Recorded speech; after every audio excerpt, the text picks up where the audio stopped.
Welcome all of you. Now let's see section 147. अभी तक हमने देखा रेगुलर असेसमेंट, 143 सबसेक्शन 1 में देखा समरी, फिर 143 में देखा स्क्रूटिनी और 144 में देखा बेस्ट जजमेंट असेसमेंट। ये दोनों जो असेसमेंट्स है 143 एंड 144, ये एक साल के लिए एक ही बार हो सकते हैं। देखो ये हमने देखा था, इतने सारे असेसमेंट्स होते हैं। तो अभी अपन ने 144 तक देखा है रेगुलर असेसमेंट्स। तो ये रेगुलर जो है ये only once for one assessment year होता है। एक असेसमेंट ईयर के लिए एक ही बार हो सकता है। तो अभी प्रॉब्लम क्या पैदा हुआ? प्रॉब्लम ये पैदा हुआ कि ये अपना प्रीवियस ईयर या अपना असेसमेंट ईयर हमने रिटर्न ऑफ इनकम फाइल किया, फिर उस पर असेसमेंट हो गया। अच्छा चलो मैं अलग अलग सिचुएशन लूं। तो पहला सिचुएशन हम लेते हैं कि रिटर्न ऑफ इनकम फाइल हुआ है, ठीक है। फिर अगर असेसिंग ऑफिसर को पता चलता है कि असेसी का कुछ तो भी लफड़ा है, यानी कि some income has escaped his return में उसने प्रॉपर इनकम को शो नहीं किया है, अगर एओ को लगता है तो वो क्या करेगा? आपको नोटिस देगा। नोटिस कहां देगा? 143(2) के अंदर। तो 143(2) का नोटिस देने का वक्त क्या होता है? Time for issue of notice under 143(2) is 6 months from the end of the year in which the return is made. तो रिटर्न अपना इस साल में आया, तो इस साल के बाद 6 महीने में वो अपने को नोटिस सर्व करेगा, और अगर किया तो फिर वो असेसमेंट कर सकता है। But what if the time lapses? ये 6 महीने खत्म हो गए, 6 महीने खत्म हो गए, उसके बाद असेसिंग ऑफिसर को पता चला कि कुछ तो भी इनकम रह गई है, तो अब क्या वो असेसमेंट कर सकता है? नहीं। तो अगर वो 143(3) में असेसमेंट नहीं कर सकता, टाइम बार्ड केस बोलते हैं, तो इसके बाद ये case 143 becomes time barred. Time barred यानी कि अब 143(3) नहीं हो सकता, यानी स्क्रूटनी असेसमेंट नहीं किया जा सकता। But AO gets information about concealed income of the assessee. Concealed income यहां पे उसको मिली, तो अब इसको असेस कैसे करेंगे? ये कंसील्ड इनकम को असेस कैसे करेंगे, कहां करेंगे? तो 147 में करेंगे। कहां करेंगे? 147। तो अब अपने को 147 के अंदर केस को रीओपन करना पड़ेगा, ये असेसमेंट ईयर का, यानी कि ये प्रीवियस ईयर का, और उसको असेस करना पड़ेगा। तो यहां जो 147 में हम केस को रीओपन करेंगे तो उसे असेसमेंट अंडर 147 कहेंगे कि रीअसेसमेंट कहेंगे? उसको असेसमेंट कहेंगे। So you have to open the case under 147 and do assessment under 147। क्यों असेसमेंट? क्योंकि इसके पहले कभी असेसमेंट हुआ क्या? नहीं। तो पहली बार ही हो रहा है ना, पहली बार ही यहां पे असेसमेंट हो रहा है, तो इसके लिए उसको असेसमेंट अंडर सेक्शन 147 कहा जाएगा। ठीक है, पहला केस समझ में आ रहा है। 147 में कब कब जाएंगे अपन?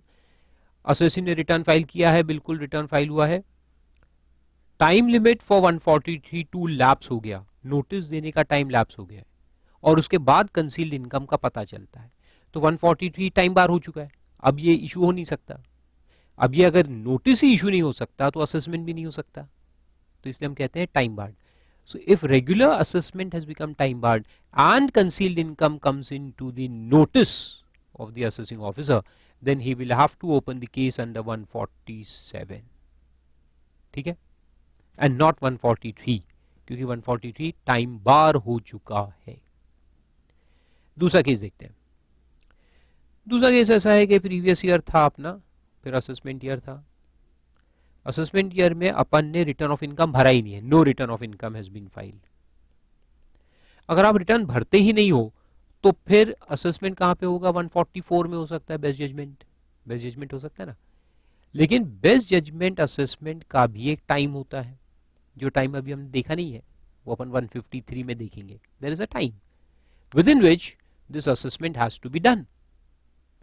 अगर इसके पहले पता चल जाए, कि एसएससी का कुछ कुछ लफड़ा है और वो इनकम के सोर्सेज वगैरह एओ को पता लग जाए, तो वो 144 के अंदर बेस्ट जजमेंट कर देगा. लेकिन अगर इसका टाइम लैप्स हो गया है, 144 का टाइम लैप्स हो गया, तो 144 टाइम बार हो गया, उसके बाद में कंसील्ड इनकम का पता चला, तो उसको फिर कहां पे करेंगे, फिर से 147 में करेंगे. तो जहां 143(2) या 144 का टाइम लैप्स हो जाता है और फिर पता चलता है अबाउट कंसील्ड इनकम, तो फिर ये दोनों भी असेसमेंट नहीं हो सकते. जब ये दोनों नहीं हो सकते तो फिर क्या होगा, 147 में केस जाएगा. यानी अब उल्टा सोचो तो क्या होगा कि मान लो कि 6 महीने अभी लैप्स नहीं हुए हैं, अभी अपन यहां पर है कहीं तो भी, ओके, 6 महीने लैप्स नहीं हुए, 143(2) का टाइम है अभी असेसिंग ऑफिसर के पास. यहां पर अगर उसको असेसी का कंसील्ड इनकम समझ में आता है, उसको पकड़ में आ जाता है, तो वो असेसमेंट कहां करेगा, 147 में कर सकता है क्या यहां, नहीं. If he has time under 143(2) to issue notice, he has to do it under 143. He cannot take action under 147. 147 वहां शुरू होता है जहां 143 खत्म हो जाता है. 147 इज एक्सटेंडेड असेसमेंट टाइम. तो जब ओरिजिनल टाइम है तो तुम एक्सटेंशन क्यों लोगे, सीधी बात है ना. जब ओरिजिनल ही है तो ओरिजिनल में करो. तो 143 के अंदर करेगा अगर इसके पहले कंसीलमेंट पकड़ा जाता है तो, और अगर कंसीलमेंट इसके बाद आया तो वो कहां करेगा, 147 के अंदर, क्योंकि अब वो 143(2) का नोटिस टाइम बार हो गया, यानी असेसमेंट नहीं किया जा सकता, तो फिर आएगा 147. आ रहा है समझ में, वेरी गुड. तो ये दो केस हुए. तीसरा केस ऐसा है कि प्रीवियस ईयर था, फिर असेसमेंट ईयर चालू हुआ, अपन ने आरओआई भरे, फिर अपना असेसमेंट भी हो गया, 143(3) done, assessment order passed, order आ चुका है, या 143(1) का इंटीमेशन आ चुका है, या फिर 140, अच्छा सॉरी मैं इंटीमेशन यहां नहीं लिखता, 144 लिखते हैं अपन, या 144 बेस्ट जजमेंट ऑर्डर आ चुका है. ऑर्डर आ गया, असेसमेंट कंप्लीट हो गया. असेसमेंट कंप्लीट होने के बाद कंसील्ड इनकम का पता लगता है. एओ को कंसील्ड इनकम का पता लगता है कि एसएससी के पास 50 लाख का कंसील्ड इनकम था. तो अब वो क्या करेगा, अब हो सकता है यहां दो सिचुएशन आएंगी. हो सकता है कि 143(2) का टाइम लिमिट अभी भी बाकी है. कितना टाइम लिमिट होता है 143(2) का, 6 महीने. तो मान लो कि यहां से ये 6 महीने अभी भी बाकी है. इधर असेसमेंट कंप्लीट हुआ, 143(2) का नोटिस आ गया, इमीडिएटली 143(3) में असेसमेंट भी हो गया. तो ये मान लो कि मई या जून में असेसमेंट भी हो गया है, और ये तो सितंबर एंडिंग का टाइम रहता है. 6 महीने अप्रैल में जून जुलाई अगस्त सितंबर, तो 6 महीने लैप्स होने के, 6 महीने बाकी है, 6 महीने बाकी है. उसके बीच में ऑर्डर आ गया था, ऑर्डर आने के बाद कंसील्ड इनकम का पता चला.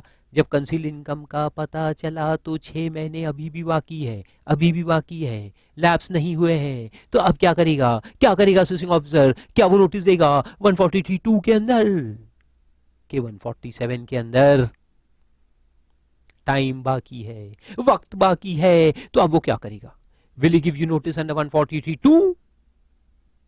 नहीं. अभी स्टार्टिंग में मैंने क्या बताया आपको कि 143(3) एक ही बार हो सकता है फॉर वन असेसमेंट ईयर. तो अगर एक बार हो गया है, ऑर्डर इस पास, हमने नोटिस दिया था 143(2) में, ऑर्डर बन गया 143(3) के अंदर, 2-4 पॉइंट्स मिले, ऑर्डर पास हो गया. एक बार ऑर्डर इस साल के लिए पास हो गया है, तो अब 143(3) में स्क्रूटिनी दोबारा नहीं हो सकता.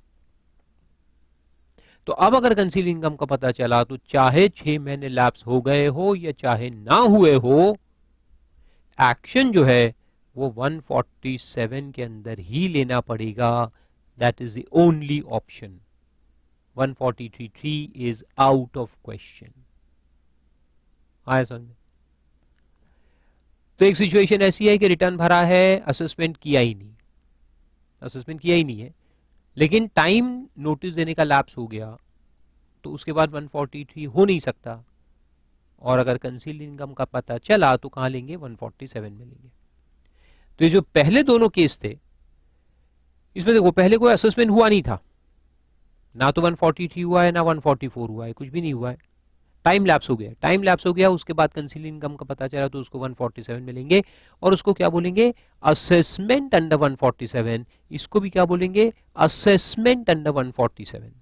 ये दोनों असेसमेंट्स है, फर्स्ट असेसमेंट्स।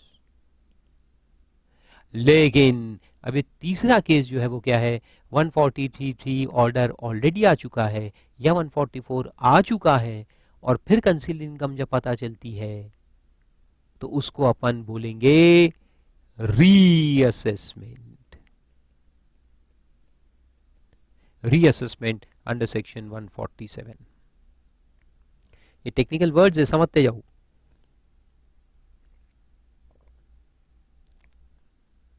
और ये सब सिचुएशंस लॉ में लिखे नहीं है, सेक्शन में कहीं मेंशन नहीं है, इसलिए आप इसको भी लिखते जाओ। चौथा और एक केस बताता हूं कि प्रीवियस ईयर है, ये असेसमेंट ईयर, यहां हमने रिटर्न ऑफ इनकम फाइल कर दिया है, असेसमेंट भी हो चुका है 143 या 144 के अंदर, ऑर्डर पास्ट, ऑर्डर आ चुका है।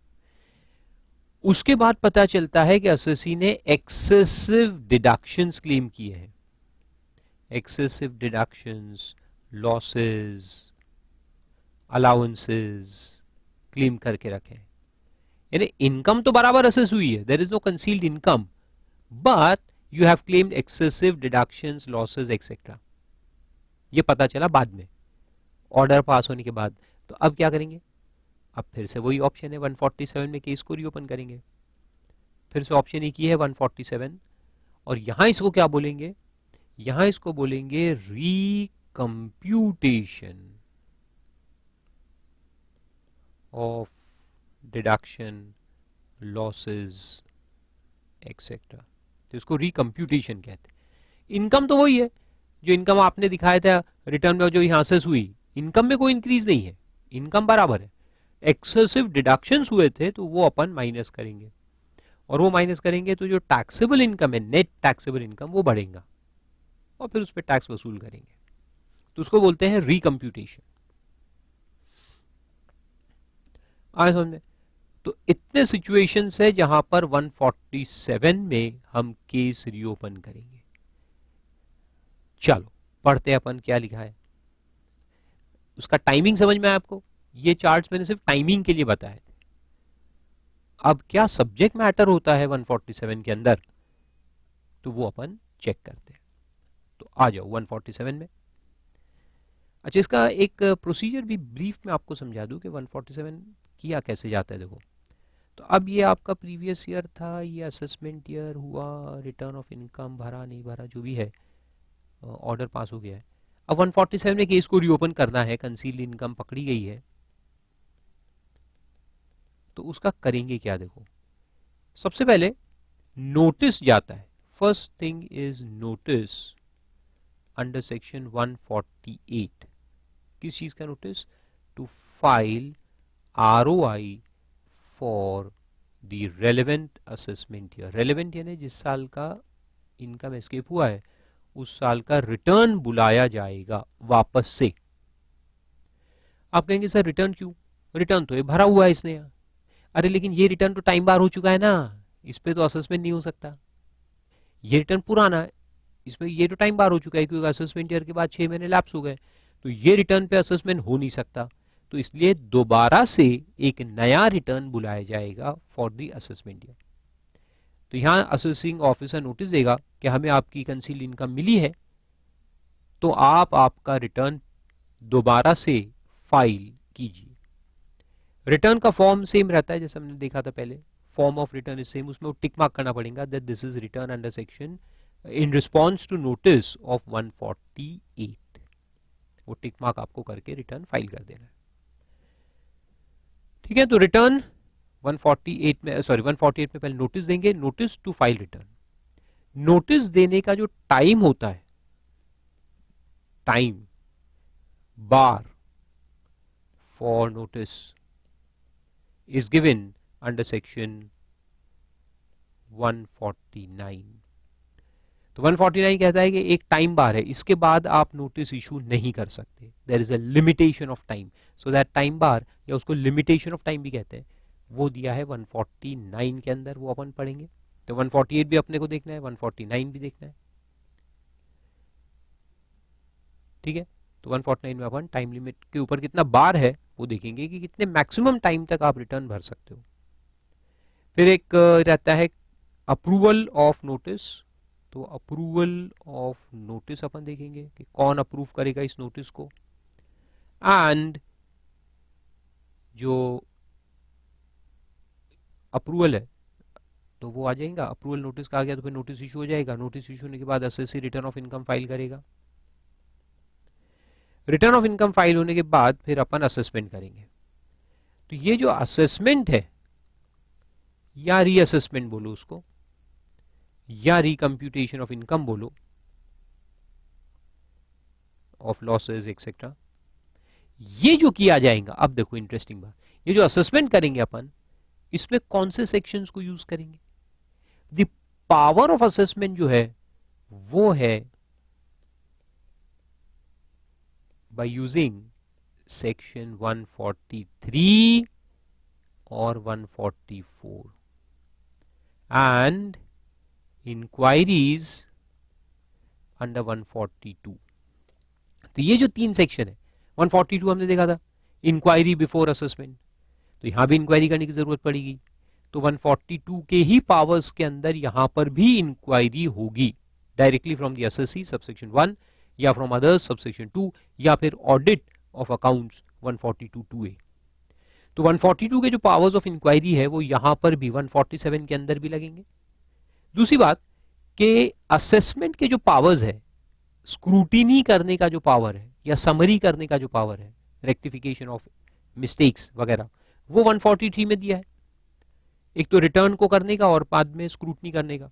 तो वो 143 के जो पावर्स है वो 147 के अंदर यूज किए जाएंगे. याद रखो 147 अपने आप में असेसमेंट सेक्शन नहीं है. 147 इज अ मशीनरी सेक्शन. ये टेक्निकल वर्डिंग्स है, उसको जाने दो. उसका मतलब ये है कि जो असेसमेंट करने के पावर्स जो है, असेसमेंट पावर्स, ये 143 एंड 144 के अंदर ही है बस. लेकिन ये दोनों सेक्शन अपने आप में लैप्स हो चुके हैं, अब हो नहीं सकते. तो 147 जो है वो एनेबलिंग प्रोविजन है. 147 enables what has become unable. जो अनेबल है उसको एनेबल करना पड़ता है. तो ये टाइम बार हो चुके थे, है ना, क्योंकि कंसील्ड इनकम तो बाद में पता चली. तो टाइम बार यानी they have become unable, the assessing officer is unable to apply these sections. So 147 gives him the power, it enables him to apply the same section. तो enable को 147 enable कर देता है. क्या enable करता है कि आप ये दोनों सेक्शन लगाओ और असेसमेंट करो. तो बस 147 इतना ही है. तो 147 is a machinery section. It is an enabling provision. It enables the assessing officer to do assessment by applying 143 or 144. तो एक्चुअल जो बुक्स बुलाने के पावर है, एसएससी को बुलाने का पावर है कि एसएससी तुम आओ, नोटिस दे करके जो बुलाते हैं ना अपन, नोटिस दिया 142 में, बुलाया उसको, या उसने जो रिटर्न सबमिट किया उसको क्रॉस चेक करके अगर सब कुछ सही है तो ठीक है, अगर कुछ गलत है तो उसमें अपन ने एडजस्टमेंट किया, एरिथमेटिकल एरर्स वगैरह, तो वो 143(1) के अंदर करेंगे समरी असेसमेंट. 143(2) में नोटिस देकर बुलाएंगे स्क्रूटनी के लिए, और अगर नहीं आता है तो 144 लगाकर बेस्ट जजमेंट करेंगे, है ना. तो यहां पर ये सारे सेक्शंस का ही इस्तेमाल किया जाएगा for making the real assessment. और इसलिए 144 में केस दिया था, याद है लास्ट लेक्चर में पढ़ा था अपने. 144 में केस था कि 144 सेक्शन ऑल्सो अप्लाइज अंडर 147 था ना, मैंने कहा था बाद में बताऊंगा. तो वो देखो ये है. तो जब हम 147 में केस को रीओपन करते हैं तो यही दो सेक्शंस जो है 143 144, यही सेक्शंस को यूज करके हम असेसमेंट करेंगे. तो ultimately it will be called as reassessment under 147, लेकिन जो पावर्स है एओ के वो कहां से आएंगे, ये दो सेक्शन से आएंगे. Powers will come from here. Assessment will be called as assessment under 147, लेकिन पावर्स कहां से आएंगे, ये दो सेक्शन में से. और इंक्वायरी का पावर कहां से आएगा, 142 के अंदर से. आए समझ में. तो इस तरह से असेसमेंट करेंगे और फिर ऑर्डर पास करेंगे, तो it will be called as order under section 147. तो 147 में लिखा है कि ओपन करो और ऑर्डर पास करो. 148 में लिखा है कि नोटिस देने का है. 149 में नोटिस का टाइम लिमिट है और नोटिस देने के पहले ऑफिसर का, सीनियर ऑफिसर का परमिशन लेना पड़ता है. Okay, so let's see. ये सारे सेक्शंस अपने को एक साथ देखने के हैं. इंटरेस्टिंग है. तो चलो शुरू करते हैं. तो शुरू करते हैं 147 से, फिर 148 पे जाएंगे, 149 देखेंगे, पावर्स देखेंगे 151 के अंदर, और फिर वापस आएंगे.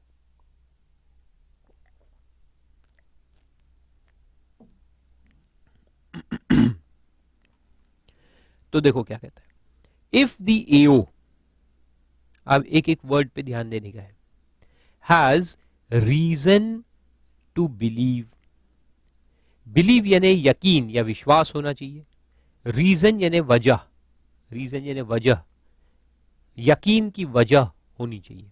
तो यकीन की वजह क्या होती है, कुछ फैक्ट्स, कुछ फिगर्स, कुछ इंफॉर्मेशन, है ना. मुझे यकीन कैसे होगा कि आप सीए बन सकते हैं, कुछ फैक्ट्स तो चाहिए ना. मैं आपकी कॉपी देखूंगा, मैं आपका टेस्ट लूंगा तो आपके टेस्ट पेपर्स का रिजल्ट देखूंगा, मैं आपका राइटिंग देखूंगा, मैं आपसे सवाल पूछूंगा, आप मुझे जवाब देंगे, तो मैं आपका अंडरस्टैंडिंग देखूंगा.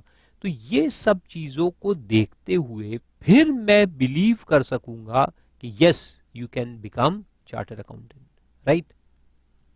अगर मेरे पास कोई फैक्ट्स नहीं है, कोई फैक्ट्स नहीं, कोई फिगर नहीं, आप अचानक मेरे सामने चले आए और आपने पूछा सर मैं पास हो सकता हूं, तो मैं क्या कहूंगा. अभी चेहरा देखकर मैं क्या बताऊंगा कि तुम पास हो सकते कि नहीं हो सकते. कोई अंतर्यामी तो हूं नहीं, मैं बाबा भी नहीं हूं कि चेहरा देख के बता दूं या हाथ देख के बता दूं कि यस तुम्हारे हाथ में सीए की लकीर है या फिर फकीरी फकीर है. तो ऐसा तो मैं कोई अंतर्यामी तो हूं नहीं. तो आई नीड फैक्ट्स. तो असेसिंग ऑफिसर भी कोई अंतर्यामी है क्या, उसको पता लग जाएगा अरे ये असेसी के पास कंसील्ड इनकम है, ऐसे ही देख के बता दिए. अरे नहीं, कुछ तो इंफॉर्मेशन चाहिए, इंफॉर्मेशन चाहिए, फैक्ट्स चाहिए, जिसको देखने के बाद हम इस यकीन पे पहुंचे, यकीन पे पहुंचे, हाँ यकीन, इस विश्वास के इसके पास कंसील्ड इनकम है. विश्वास बहुत बड़ी चीज होती है, उसके नीचे एक होता है शक. है ना. मुझे दो लोग साथ में दिखे कल मूवी थिएटर में, मेरे बच्चे, स्टूडेंट्स आई मीन टू से, दो स्टूडेंट अपने ही थे, कमलेश एंड जाने तो लड़की का नाम मैं नहीं बताता. तो वो दोनों मुझे मिले वहां सिनेमा हॉल में. तो मेरे साथ में वाइफ भी थी, तो मैंने कहा कि देखो अपनी स्टूडेंट्स है, देखो कैसे डर के भाग रहे. ठीक है भाई, डर के भाग रहे हैं, इसका मतलब ये थोड़ी है कि मैं यकीन कर लूंगा कि कुछ तो भी लफड़ा है. अरे दोस्त भी हो सकते हैं, ऐसे ही छुप के जा रहे हैं, चलता है, दैट इज फाइन. तो आजकल ऐसे घूमना कोई मुश्किल बात नहीं है. तो मैं क्या है, मुझे शक पैदा होगा, यकीन होगा क्या, नहीं नहीं, शक पैदा होगा. अब यहां पर देखो, यहां मैं क्यों समझा रहा हूं ये सब बातें. यहां ऐसा लिखा है क्या, where the assessing officer has reason to suspect, नहीं, रीजन टू बिलीव लिखा है. रीजन टू सस्पेक्ट पे ये एक्शन रीअसेसमेंट का नहीं लिया जा सकता. याद रखो, जो नहीं लिखा है उसको भी याद रखो. रीजन टू सस्पेक्ट पे, रीजन ऑफ सस्पिशन पे एक्शन नहीं लिया जा सकता. याद रहेगा, it can not be taken, it has to be reason to believe, यकीनन. तो शक और बिलीफ में डिफरेंस क्या है, इंफॉर्मेशन का डिफरेंस होता है. अगर कर्सरी इंफॉर्मेशन है, प्राइमा फेसी कुछ इंफॉर्मेशन कहीं से आई है, तो अपने को शक होगा, यकीन थोड़ी हो सकता है. तो वो दोनों साथ में दिखे तो मुझे क्या हुआ, शक हुआ, यकीन नहीं हुआ. लेकिन वो दोनों थे मारवाड़ी, और जब मैंने मिले मेरे को, मैंने पूछा कि भाई कौन सा मूवी देखना है, तो एक नाम लिया उन्होंने मलयालम मूवी का। हाँ, मलयालम मूवी तुम लोग काहे को देख रहे, तुम तो दोनों मारवाड़ी हिंदी साइडर, मलयालम तुमको समझता है क्या? बोले नहीं, हमको नहीं समझ। अब मेरा यकीन बन गया, शक यकीन में कन्वर्ट हो गया। दोनों हिंदी साइडर, दोनों को मलयालम नहीं आती, और ये मलयालम मूवी में बैठे हैं, यानी कि डेफिनेटली मूवी तो देखने नहीं आए। तो फिर क्या करने आए? यकीन हो गया, यकीन हो गया कि लफड़ा है ही। तो ऐसा है। तो information tells you to suspect, information tells you to believe. तो इंफॉर्मेशन कितनी, उसका वैल्यू क्या है इंफॉर्मेशन का, वो देखना पड़ेगा। ओके, अब ये सब इंपॉर्टेंट बातें हैं।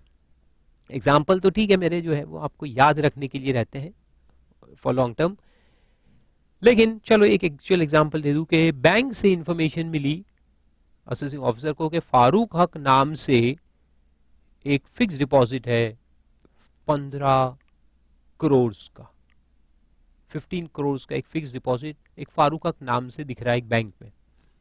ये बैंक से रिपोर्ट गई इनकम टैक्स ऑफिस में। इनकम टैक्स ऑफिसर ने देखा कि फारूक हक के नाम से 15 करोड़ का फिक्स डिपॉजिट है। मेरा रिटर्न ओपन किया, रिटर्न में तो ऐसा कुछ दिख नहीं रहा, बैलेंस शीट में भी नहीं दिख रहा, कहीं भी नहीं दिख रहा। तो क्या इसको यकीनन कह सकते हैं कि ये डिपॉजिट फारूक सर का ही है? नहीं, ये शक की बुनियाद है ना। This is suspicion. A suspicion is created in the minds of assessing officer. फिर उसको क्या करना चाहिए कि अगर सस्पिशन क्रिएट हुआ है तो थोड़ा बहुत इन्वेस्टिगेशन करना चाहिए। तो बैंक में जाके देखना चाहिए कि भाई पैन नंबर बताओ, कौन से पैन नंबर से डिपॉजिट है। पैन नंबर लिया, पैन नंबर और मेरा पैन नंबर मैच हो रहा है। पैन नंबर मैच हो रहा है। अब उसको यकीन होगा कि ये फारूक सर का ही होगा, क्योंकि पैन नंबर भी मैच हो रहा है। तो अब ये ठोस सबूत मिला ना। पहले फारूक का नाम के तो हजारों लोग हो सकते हैं, लेकिन पैन नंबर तो हजारों लोगों का सेम नहीं हो सकता ना। तो अगर पैन नंबर भी सेम मिला तो then he can believe that yes, this deposit is of Farooq Haq. And then he will come back to his office and immediately issue a notice to me under 148 to file my return, and then he will check whether I have shown this income or not. If not, it will be added in my hands. ठीक है, तो समझ में आया belief. इसमें हालांकि अपन बाद में बहुत सारे केसेस भी देखेंगे, अभी बहुत सारी चीज मैं बता रहा हूँ आपको मजाक लगेगा, लेकिन वो यकीनन है, वो बाद में केस लॉ में भी देखेंगे, कोर्ट में भी गए वो मैटर्स, कोर्ट ने भी कहा है ऐसा। For example gossip, court decision देखेंगे अपन, उसमें कोर्ट ने कहा है कि गॉसिपिंग, यह से सुनी सुनाई बातों पे बिलीव नहीं किया जा सकता। They are not good reasons to believe. Gossiping is not a good reason to believe. मेरे 4 दोस्तों ने जाके असेसिंग ऑफिसर को बताया, अरे वो फारूक मालूम है आजकल तो करोड़ में खेल रहा है, ऐसे ही। अरे उनको क्या मालूम इधर करोड़ से नहीं किया कुछ नहीं, और खर्चे कितने होते हैं, नेट इनकम इज 0, क्या मालूम उन लोगों को। वो जो जाके कान भर दिए असेसिंग ऑफिसर के, और वो मेरे अगेंस्ट में एक्शन ले रहा है, 147 नोटिस दे दिया, तुम्हारा इनकम एस्केपिंग असेसमेंट है। अरे ऐसे थोड़ी चलता। मैं जाके पूछूंगा भाई क्या क्या रीजन है तुम्हारे पास, बोलेंगे तुम्हारे दोस्तों ने आके मेरे कान भरे। तो मैं कहूंगा ऐसा पलटो, टक से मारूंगा, लो निकल गया कान में से। I mean to say I'll give evidence to show that he is wrong. तो ऐसा है।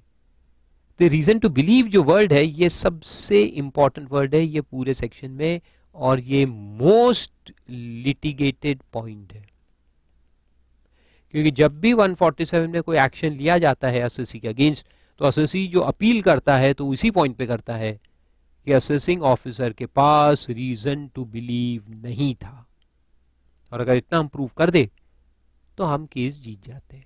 ये पूरा जो असेसमेंट हुआ सब खत्म हो जाता है, the whole assessment turns flat. सिर्फ इतना प्रूव करने से कि the assessing officer did not have a good reason to believe, और बिलीव का रीजन ही नहीं है तो नोटिस इनवैलिड तो ऑर्डर भी इनवैलिड, सब इनवैलिड हो जाएंगे। इसलिए ये सबसे ज्यादा लिटिगेटेड पॉइंट है। और उसके कुछ केस लॉज अपन बाद में स्टडी करेंगे। चलो अभी आगे बढ़ते हैं। तो रीजन टू बिलीव, क्या believe? That any income chargeable to tax has escaped assessment. Income chargeable to tax has escaped assessment for any assessment year. He may, अब वो करेंगे क्या, देखो, he may assess or reassess such income and also any other income।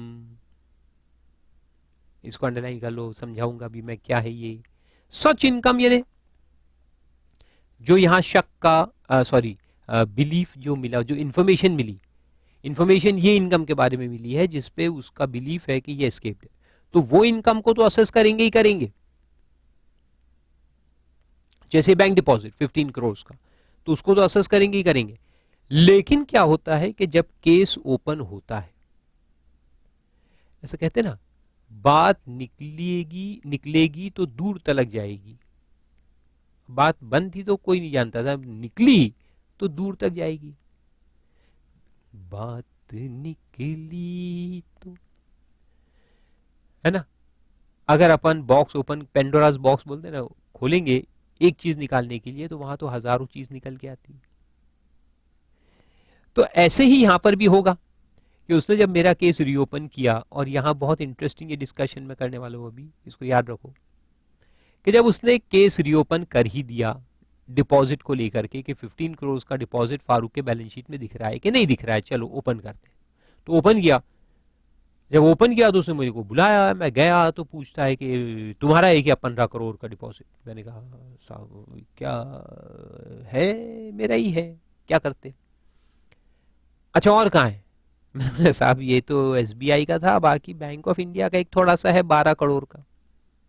अच्छा और कहाँ है? मैंने आईसीआईसीआई बैंक में भी कुछ 30 करोड़ का है, और एचडीएफसी में तो 80 करोड़ का है ही। तो अब देखो क्या हो रहा है, बात निकली थी एसबीआई के 15 करोड़ के डिपॉजिट से, और जब बात निकली और असेसमेंट शुरू हुआ, स्क्रूटनी चालू हुई, तो और भी चीजें मिलने लगी, और भी चीजें। आप फावड़ा मारोगे एक हीरा मिला, अब खदान खोदोगे तो बहुत सारी चीजें मिलेंगी ना, खोदना चालू करेंगे तो फिर तो बहुत सारी चीजें मिलेंगी। तो अब वो खोदते जाता है, खोदते जाता है, और नई नई चीजें मिलती जाती है।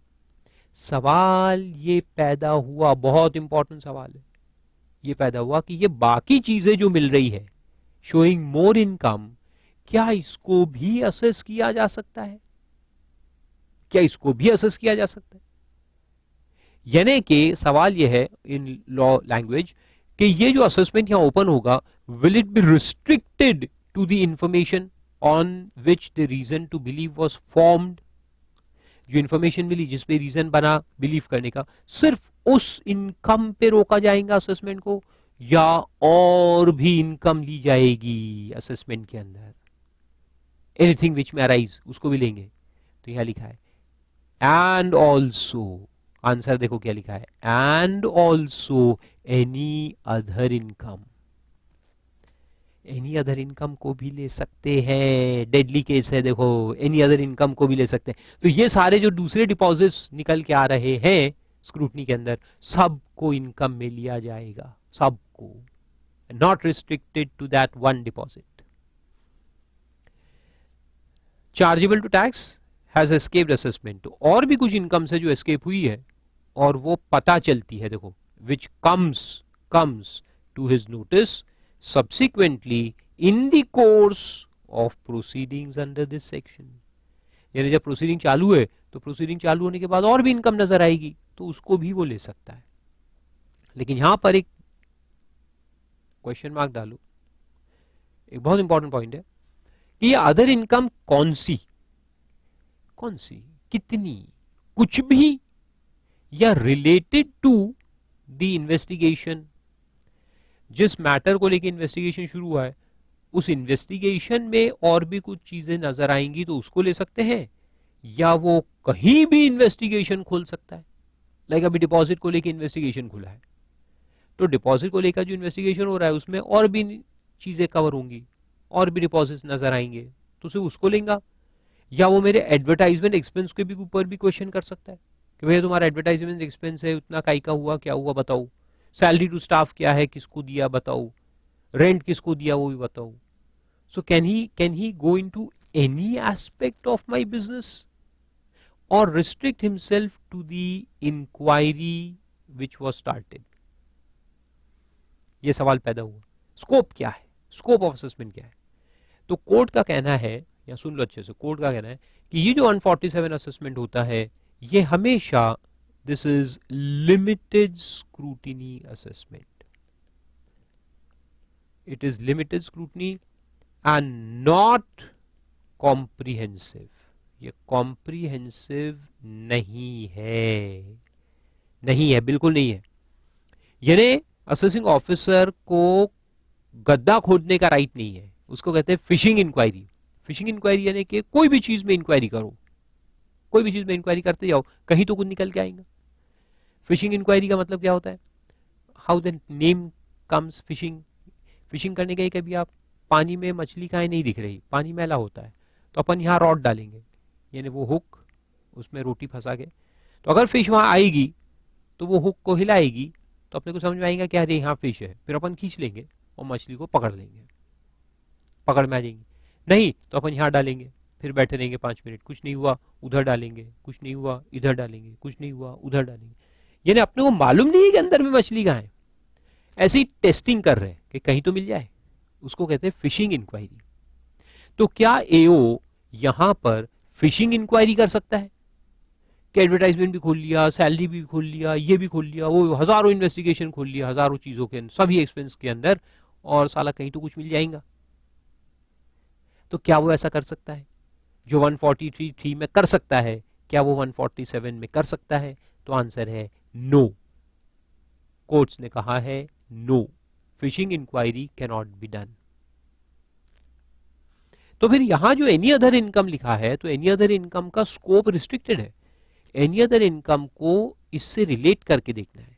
यानी ये जो इन्वेस्टिगेशन चालू हुआ रीजन टू बिलीव के बेसिस पे, तो इसमें एक इन्फॉर्मेशन मिली कि मेरा 15 करोड़ का डिपॉजिट है एसबीआई में, इसे खुला केस, तो अब वो उससे रिलेटेड जब इन्वेस्टिगेशन कर रहा है रिगार्डिंग डिपॉजिट्स, तो उसको पता चला कि फलाने बैंक में भी है, ये बैंक में भी है, वो बैंक में भी, तो उन सब चीजों को वो यहां पे ले सकता है. All these other incomes can be taken into consideration, but he cannot go much beyond the scope of inquiry. जो scope of inquiry है वो ये है जो ओरिजिनल रीजन टू बिलीव था, और उसके अंदर चलते चलते अगर कुछ मिलता है तो उसको ले सकता है. But he can not open up all the types of inquiries, ये भी दिखाओ, वो भी दिखाओ, वो भी लाओ, ये भी लाओ, ऐसा नहीं कर सकता. आया समझ में? Fishing inquiries can not be done. दूसरी तरफ एक बात बता दूं कि जो असेसी है, असेसी है, उसका भी केस देखो क्या है. एक बड़ा इंटरेस्टिंग पॉइंट बताता हूं कि ये जब यहां पे ओरिजिनल असेसमेंट हुआ था, तो ओरिजिनल असेसमेंट में 4 पॉइंट डिसाइड हुए थे, 4 पॉइंट डिसाइड हुए थे अगेंस्ट दी असेसी. ऑब्वियसली चारों पॉइंट असेसी के अगेंस्ट में डिसाइड हुए थे, मगर असेसी अपील में नहीं गया, उसने छोड़ दिया कि चल जान दे यार, हटा, कहां अपील में जाएंगे, कहां खर्चा करेंगे, बेकार, टाइम बर्बाद, पैसे भी बर्बाद, and mental peace also destroyed. तो अपील में जाता नहीं है. लेकिन कुछ साल बाद जब उसका यही साल का केस 147 में रीओपन होता है, जब रीओपन हुआ तो वो असेसिंग ऑफिसर को जाके कहता है कि साहब देखो आपने रीओपन कर दिया केस, तो ये मेरे ओरिजिनल असेसमेंट में जो 4 पॉइंट डिसाइड हुए थे ना, मैं उससे सेटिस्फाइड नहीं था उस वक्त, लेकिन मैंने कुछ बोला नहीं था, लेकिन अब आपने क्योंकि केस रीओपन कर ही दिया है, तो देखो मेरे भी पॉइंट देख लो, मेरे आर्ग्यूमेंट सुन लो, ये पॉइंट गलत थे, आप इसको भी रीडिसाइड करो. इसको कहते हैं री agitation of closed matters. Closed क्यों बोलेंगे उसको? क्योंकि आपको जो अपील का टाइम रहता है वो अपील नहीं करोगे तो मैटर क्लोज हो जाते हैं, क्या आपने एक्सेप्ट कर लिया, ऐसा मान लेंगे, क्लोज. तो ये जो पॉइंट्स डिसाइड हो गए थे, क्या आप यानी एसएससी इसको रीएजिटेट कर सकते हैं? जो क्लोज हो गए हैं उसको रीएजिटेट कर सकते क्या तुम, कि भैया इसको भी देख लो, इसको भी देख लो, ये 4 पॉइंट डिसाइड हुए थे, इसको भी ओपन करो, इसको भी रीडिसाइड करो, देखो मेरी बात सही है, क्या आप ऐसा कह सकते हो? तो आंसर है नो, आप नहीं कर सकते। पुराने जख्मों को कुरेदना अलाउड नहीं है। आए समझ में? पुराने जख्मों को कुरेदना अलाउड नहीं है, यानी जख्मों को खोलना अलाउड नहीं है। No, you can not do it. So you can not reagitate closed matters, you can not demand benefits. ठीक है, तो एक तरफ देखा अपन ने कि fishing inquiries cannot be done, fishing inquiry not allowed by AO। ठीक है, number 2, it is limited scrutiny.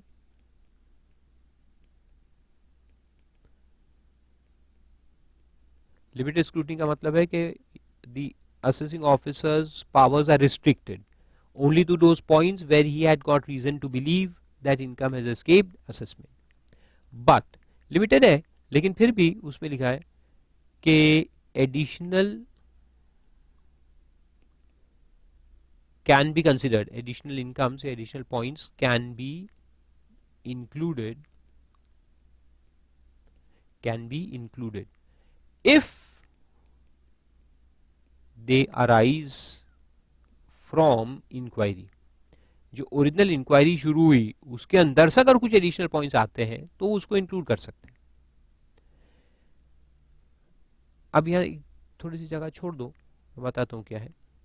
और फिर अपन ने एक पॉइंट देखा कि रीएजिटेशन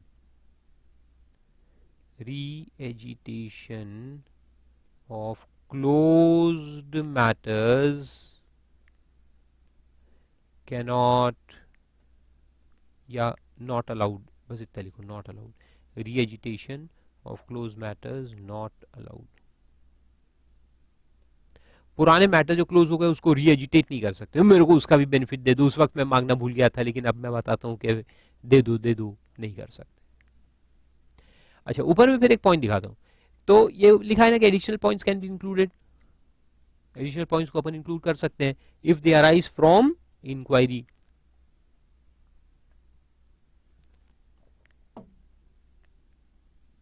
तो यहां सवाल एक पैदा होता है कि will it require another notice under 148?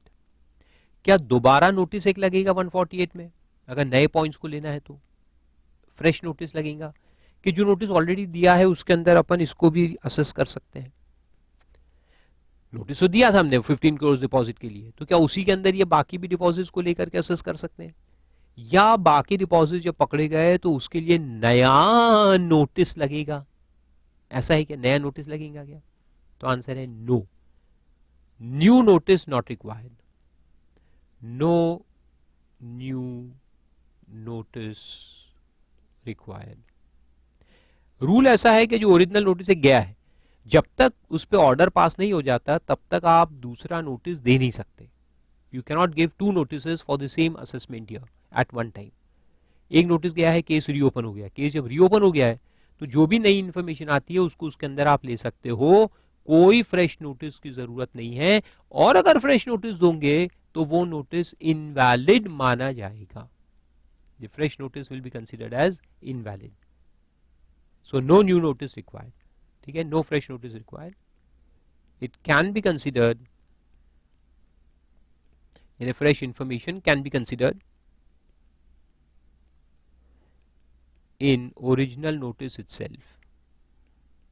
जो ओरिजिनल नोटिस दिया था उसी के अंदर अपन फ्रेश मैटर्स को भी लेकर के डिसाइड कर सकते हैं, कोई फ्रेश नोटिस की जरूरत नहीं पड़ती। ये सब टेक्निकल बातें हैं, सब पे क्वेश्चन आ सकता है। फिर reagitation of close matters not allowed. फिर एक पॉइंट है कि उसने जब इनकम को खोल ही दिया, उसको इनकम मिल गया, so can you claim expenses? Can expenses be claimed against concealed income which is now found?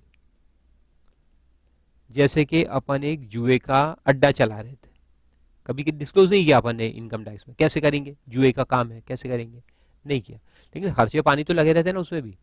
तो अगर ये जुए का अड्डा पकड़ा गया और उसकी इनकम उसको मालूम पड़ गई कि हमें इनकम सालाना होती है एनुअली अराउंड 50 करोड़, तो उसने वो तो ले लिया। अब मैं कहूंगा कि देखो ये इनकम कमाने के लिए खर्चे भी लगे रहते हैं, इतने सारे खर्चे मेरे 25 करोड़ के खर्चे हैं, will I get deduction of that 25 crore expense? Income तो आ गई 50, लेकिन 25 के खर्चे भी है ना, so can I claim those 25 expense? Answer is yes, you can. So can expenses be claimed against the concealed income? The answer is yes, it can be claimed. Subject to other provisions of the act, but you can claim. Expenses will be allowed as deduction. तो concealed income जब पकड़ी जाती है तो उसमें gross income पे tax नहीं लगाते, उसमें से खर्चे पानी माइनस करके नेट निकालेंगे और जो नेट है वही टैक्सेबल होगा. So you can claim all expenses which are allowable under the act. Okay, you can claim all expenses which are allowable under the act. तो आए यहां तक समझ में. लेकिन reagitation of close matters are not allowed. पुराने जो जख्म है उनको कुरेदना अलाउड नहीं है, उसको भरने दो, वो भर जाएंगे. तो वहां जाके अरे वो मेरा पुराना बिजनेस था उसमें मैं कोई डिडक्शन लेना भूल गया था, अब तुमने केस को रीओपन कर दिया है तो मेरे को वहां भी अलाउ कर दो. नहीं नहीं नहीं, दैट इज नॉट अलाउड. बाप रे, बहुत सारी चीजें हो गई, याद रहेगी. एक बार ये वीडियो को वापस देखने का है पूरा. बहुत सारी चीज मैंने बोली है जो लिखी नहीं है, but you have to remember all those points. तो देखो लिखा है, फिर से पढ़ते हैं. Assess or reassess such income. Such income, such यानी कि जो ऊपर में रीजन टू बिलीव जिसका आया है, और any other income chargeable to tax which has escaped assessment and which comes to the notice of the assessing officer subsequently in the course of the proceeding under this section. Or recompute the loss or depreciation allowance as the case may be. Recompute भी कर सकते. Provided that, छोड़ो उसको, proviso को अभी रहने दो, मैं वापस आता हूं फिर आपको समझाऊंगा क्या लिखा है उसके अंदर.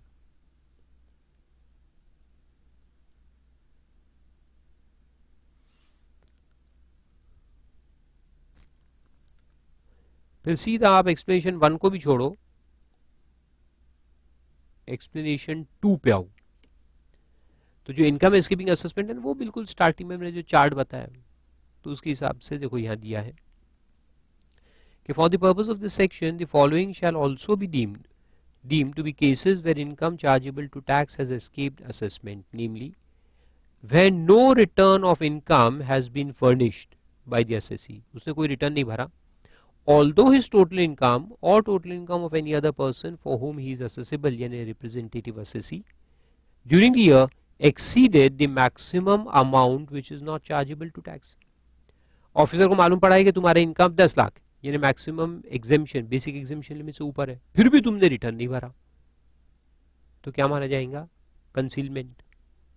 दूसरा, where return of income has been furnished, return आ चुका है by the assessee but no assessment has been made, assessment नहीं हुआ है, and it is noticed by AO that the assessee has understated his income or has claimed excessive loss, deduction, allowance or relief. उससे ज्यादा deductions वगैरह claim करके रखे, ये पता चला. Third, which is called as BA, where the assessee has failed to furnish a report in respect of international transaction required under 92E. CA का report लगता है for international transactions with associated enterprises outside India. तो वो CA का certificate जो है वो तुमने प्रोड्यूस नहीं किया. Then fourth, which is C, where the assessment has been made, अगर assessment हो चुका है but income chargeable to tax has been under assessed, कुछ इनकम रह गई है, या फिर such income has been assessed at too low a rate, यानी इनकम तो आ गई है लेकिन रेट लेस लगा दिया है, लेस रेट लगा दिया है आपने गलती से, और such income has been made the subject matter of excessive relief, excessive relief claim कर लिया है, या excessive losses, depreciation allowance or any other allowance under this act has been computed. फिर उसके बाद where the assessee where the return of income has not been furnished, or a return of income has been furnished by him as on the basis of information or document received from the prescribed income tax authority under section 133C, ये अपन बाद में देखेंगे. It is noticed by the assessing officer that the income of assessee exceeds the maximum amount not chargeable to tax, यानी basic exemption limit से ऊपर है, or as the case may be the assessee has understated the income or has claimed excessive loss, deduction, allowance or relief in the return. तो 133C में पता चला वहाँ information collection का राइट है एओ के पास, तो वहां उसने इंफॉर्मेशन कलेक्ट की और पता चला कि एसएससी ने कुछ इनकम को कंसील किया है या एक्सेसिव डिडक्शंस वगैरह क्लेम किए. और लास्ट में है कि where a person is found to have any asset located outside India, पता चला है कि आपके पास स्विट्जरलैंड में 4 घर है,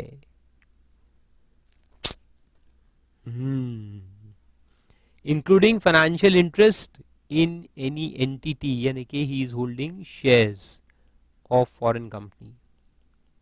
ये पता चला है कि तुम्हारे पास स्विस बैंक के कुछ शेयर्स हैं.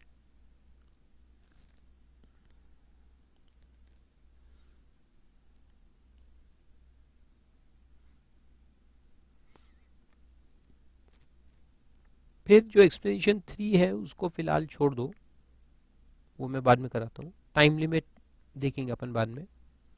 फिर उसके बाद ये सारे केस लॉज है वो भी अभी आप छोड़ो, केस लॉज बाद में आके देखेंगे, बहुत सारे हैं भर भर के. आप सीधा 148 में, तो अभी अपने 147 देखा, उसमें लिखा है कि अगर इनकम एस्केपिंग असेसमेंट है तो असेसिंग ऑफिसर क्या करेगा, असेस रीअसेस करेगा. अब उसका प्रोसीजर पहले देखते हैं. तो प्रोसीजर 148 से शुरू होता है, नोटिस देने का है, शो कॉज नोटिस देना पड़ता है, calling upon the assessee to submit his return of income for the relevant assessment year. कौन सा असेसमेंट ईयर, जिसकी इनकम पकड़ी गई है, तो उसका रिटर्न बुलाएंगे. तो वो देखो उसमें लिखा है, the assessing officer shall serve a so cause notice on the assessee requiring to furnish within such time a return of his income or the income of any other person for whom he is assessable under the act as a representative assessee during the previous year corresponding to the relevant assessment year in the prescribed form. Form तो वही रहता है पुराना, 7 forms जो अपन ने देखे, उसमें ऊपर में टिक करना पड़ेगा सिर्फ आपको. and the provisions of this act shall apply as if such return were furnished under 139. then AO shall before issuing the notice record his reasons for doing so. ये देखो रिकॉर्ड कहाँ, in the book kept by AO. AO का एक book रहता है पूरा assessment book, उसके अंदर वो पहले रीजन रिकॉर्ड करेगा कि मैंने इस बंदे को नोटिस क्यों दिया, फारूक हक को नोटिस क्यों दिया, because of this reason I have given notice to Farooq Haq. तो वो उसको रिकॉर्ड करके रखने का है. कहाँ, उसके बुक में. अपने को बताएंगा क्या, नहीं. नोटिस में लिखेंगे क्या, नहीं, जरूरत नहीं है. वो सिर्फ अपने बुक्स में रिकॉर्ड करके रखेंगे. फिर उसके बाद आता है 149, time limit for issue of notice. तो 148 में बोला कि नोटिस दो, असेसी से रिटर्न बुलाओ. रिटर्न बुलाने के बाद ये असेसमेंट हो सकता है. तो ये नोटिस देने का टाइम क्या है, तो वो देखो 149 क्या कहता है कि अगर इनकम एस्केपिंग असेसमेंट, अभी इनकम एस्केपिंग असेसमेंट पकड़ी तो नहीं, यानी असेस नहीं हुई है, अभी एस्टिमेशन है. असेसिंग ऑफिसर को लगता है कि तुम्हारा जो इनकम एस्केपिंग असेसमेंट है वो 1 लाख से नीचे है या ऊपर है, ये लग रहा है. ठीक है, एक्चुअल असेसमेंट तो बाद में होगा, लेकिन ये लगने पर है कि income escaping assessment less than 1 lakh है. अगर एओ को लगता है कि तुम्हारा इनकम एस्केपिंग असेसमेंट 40,000 है, 50,000 है, 80,000 है, तो फिर नोटिस देने का जो टाइम है वो है 4 years from the end of the relevant assessment year. Assessment year खत्म होने के बाद 4 साल के अंदर नोटिस इशू हो सकता है. और अगर 4 साल लैप्स हो गए तो टाइम बार हो जाएगा केस. अगर 147 भी टाइम बार हो गया यानी कि अब ये असेसमेंट नहीं हो सकता. Black will remain black, concealed will remain concealed forever. और अगर ये 1 लाख या उससे ऊपर है, इक्वल टू और मोर देन 1 लाख अगर है, ठीक है, इनकम एस्केपिंग असेसमेंट अगर 1 लाख या उससे ज्यादा है, तो then the time limit for issue of notice is 6 years from the end of the relevant assessment year. यानी 6 साल तक केस रीओपन कर सकते हैं. और अगर इनकम है in relation to any asset including financial interest यानी कि shares and securities located outside India, chargeable to tax. तुम्हारे पास ब्लैक मनी है, कहां रखा है तुमने ब्लैक मनी? स्विस बैंक में. या फॉरेन में कोई एसेट खरीद के रखा है, न्यूयॉर्क में तुम्हारे पास बिल्डिंग है, रशिया में तुम्हारे पास जमीन है, चाइना में तुम्हारे पास प्लांट एंड मशीनरी है, कोरिया में फर्नीचर है, जापान में मालूम नहीं क्या है, कुछ तो भी है, और वो इंडिया में चार्जेबल टू टैक्स थे. The income was chargeable to tax in India, but that black money has now been taken outside India and invested in foreign assets. तो अगर ऐसा पकड़ा गया या स्विस बैंक में कैश डिपॉजिट्स तुम्हारे पकड़े गए, तो फिर नोटिस देने का टाइम है 16 years from the end of the relevant assessment year. यानी अगर आज पकड़ा गया तो वो 2 साल पुराना, 4 साल पुराना, 10 साल पुराना भी अगर है तो उसको हम असेस कर सकते हैं. 16 साल के केस रीओपन कर सकते हैं पुराने. अगर पकड़े जाने से देखे तो 16 साल पुराने, 16 साल का रीअसेसमेंट हो सकता है. और ये जो केस है पहले दो वो इंडिया के हैं, इंडिया में ही तुम्हारा इनकम है, कोई फॉरेन एसेट नहीं है तुम्हारे पास, तो देन 4 and 6 years, 4 और 6 साल में केस रीओपन हो सकता है. और अगर फॉरेन एसेट्स है तुम्हारे पास और वो फॉरेन एसेट्स जो है वो तुम्हारी कंसील्ड इनकम को रिप्रेजेंट कर रहे हैं, तो then the time limit is past 16 years. Huge. And last point में दिया है कि अगर नोटिस हम दे रहे हैं एजेंट ऑफ नॉन रेसिडेंट को, नॉन रेसिडेंट का एजेंट होता है जिसको अपन रिप्रेजेंटेटिव असेसी का मान के उसको टैक्स करते हैं 163 के अंदर, तो उसको अगर नोटिस देना है तो 6 साल का टाइम रहता है, 6 years from the end of the relevant assessment year. Okay. तो नॉर्मल कोर्स में अगर एक पर्सन का इनकम एस्केपिंग असेसमेंट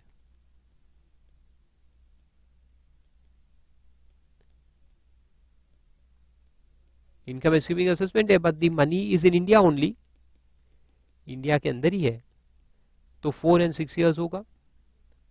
और अगर इंडिया के बाहर है, आउट ऑफ इंडिया, मैं लिखता हूं asset outside India,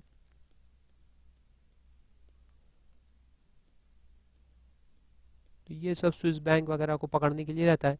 Swiss bank या और कोई फॉरेन बैंक में तुम्हारा अकाउंट है, वहां पे कैश पड़ा हुआ तुम्हारा, तो फिर 16 साल का टाइम लिमिट होता है, 16 years from the end of the relevant assessment year, from the end of the relevant assessment year.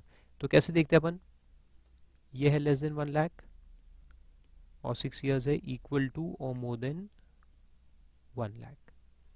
तो ये था तुम्हारा प्रीवियस ईयर, ये था तुम्हारा असेसमेंट ईयर जिसका इनकम पकड़ा गया है, इनकम एस्केप हुआ है. अब ये इनकम पकड़ा गया तो असेसमेंट ईयर के बाद यहां से अपन देखेंगे 4, 6 और 16 as the case may be. Assessment year के बाद 4 साल, 6 साल, 16 साल as the case may be, उसके अंदर इसको असेस किया जा सकता है. यानी कि अगर तुम्हारा ब्लैक मनी है, यहाँ इनकम एस्केपिंग है और 1 लाख से कम है, तो असेसमेंट ईयर हुआ और उसके बाद 4 साल में अगर पकड़ा गया तो असेस हो सकता है. अगर 4 साल में पकड़ा नहीं गया और नोटिस इशू नहीं हुआ तो फिर वो हो जाएगा white, because then it can not be taxed, no assessment can be done. अगर इनकम एस्केपिंग असेसमेंट 1 लाख के ऊपर है लेकिन इंडिया में है, 1 लाख के ऊपर है लेकिन इंडिया में है, तो 6 साल का टाइम है. 6 साल में पकड़ा गया, नोटिस आ गया तो साला पकड़ा जाएगा, और नहीं बच गया 6 साल तो फिर ब्लैक हो जाएगा, वाइट. और अगर फॉरेन में तुमने कोई इन्वेस्टमेंट करके रखा है, शेयर्स में, सिक्योरिटीज में या कोई भी एसेट में, मूवेबल इमूवेबल, तो वक्त होगा 16 साल, पकड़ने का वक्त है 16 साल. 16 years तक तुम्हारे सर पे तलवार लटकती रहेगी, डर लगा रहेगा कि अगर ये पकड़ा गया तो असेस हो सकता है। कितने साल में? 16 इयर्स तक। भारी काम है, 16 साल। तो आया समझ में? तो ये अपन नोटिस देने का टाइम है। फिर उसके बाद सैंक्शन ऑफ नोटिस है। तो ये तो थियरी है, इसको एक बार पढ़ के ऐसे ही रखो, इसमें कोई लॉजिक नहीं है, सिंपल थियरी कि नोटिस को सैंक्शन कौन करेगा? एओ अपने आप से क्या नोटिस इशू कर देगा, या उसको किसी हायर अथॉरिटी से सैंक्शन लेना पड़ेगा? तो वो देखो उसमें लिखा है time limit from the end of the relevant assessment year. जो 4 साल वाले केसेस है, यानी अप टू 4 इयर्स में अगर नोटिस इशू करना है, अप टू 4 इयर्स यानी असेसमेंट ईयर खत्म हो गया और यहां से 4 साल के अंदर अगर नोटिस देना है कोई भी केस में, तो वहां लिखा है कि issue of notice under 148 by assessing officer below the rank of joint commissioner. अगर जॉइंट कमिश्नर के नीचे का कोई असेसिंग ऑफिसर अगर नोटिस इशू कर रहा है तो उसको जॉइंट कमिश्नर का अप्रूवल लगेगा। He has to take approval from joint commissioner.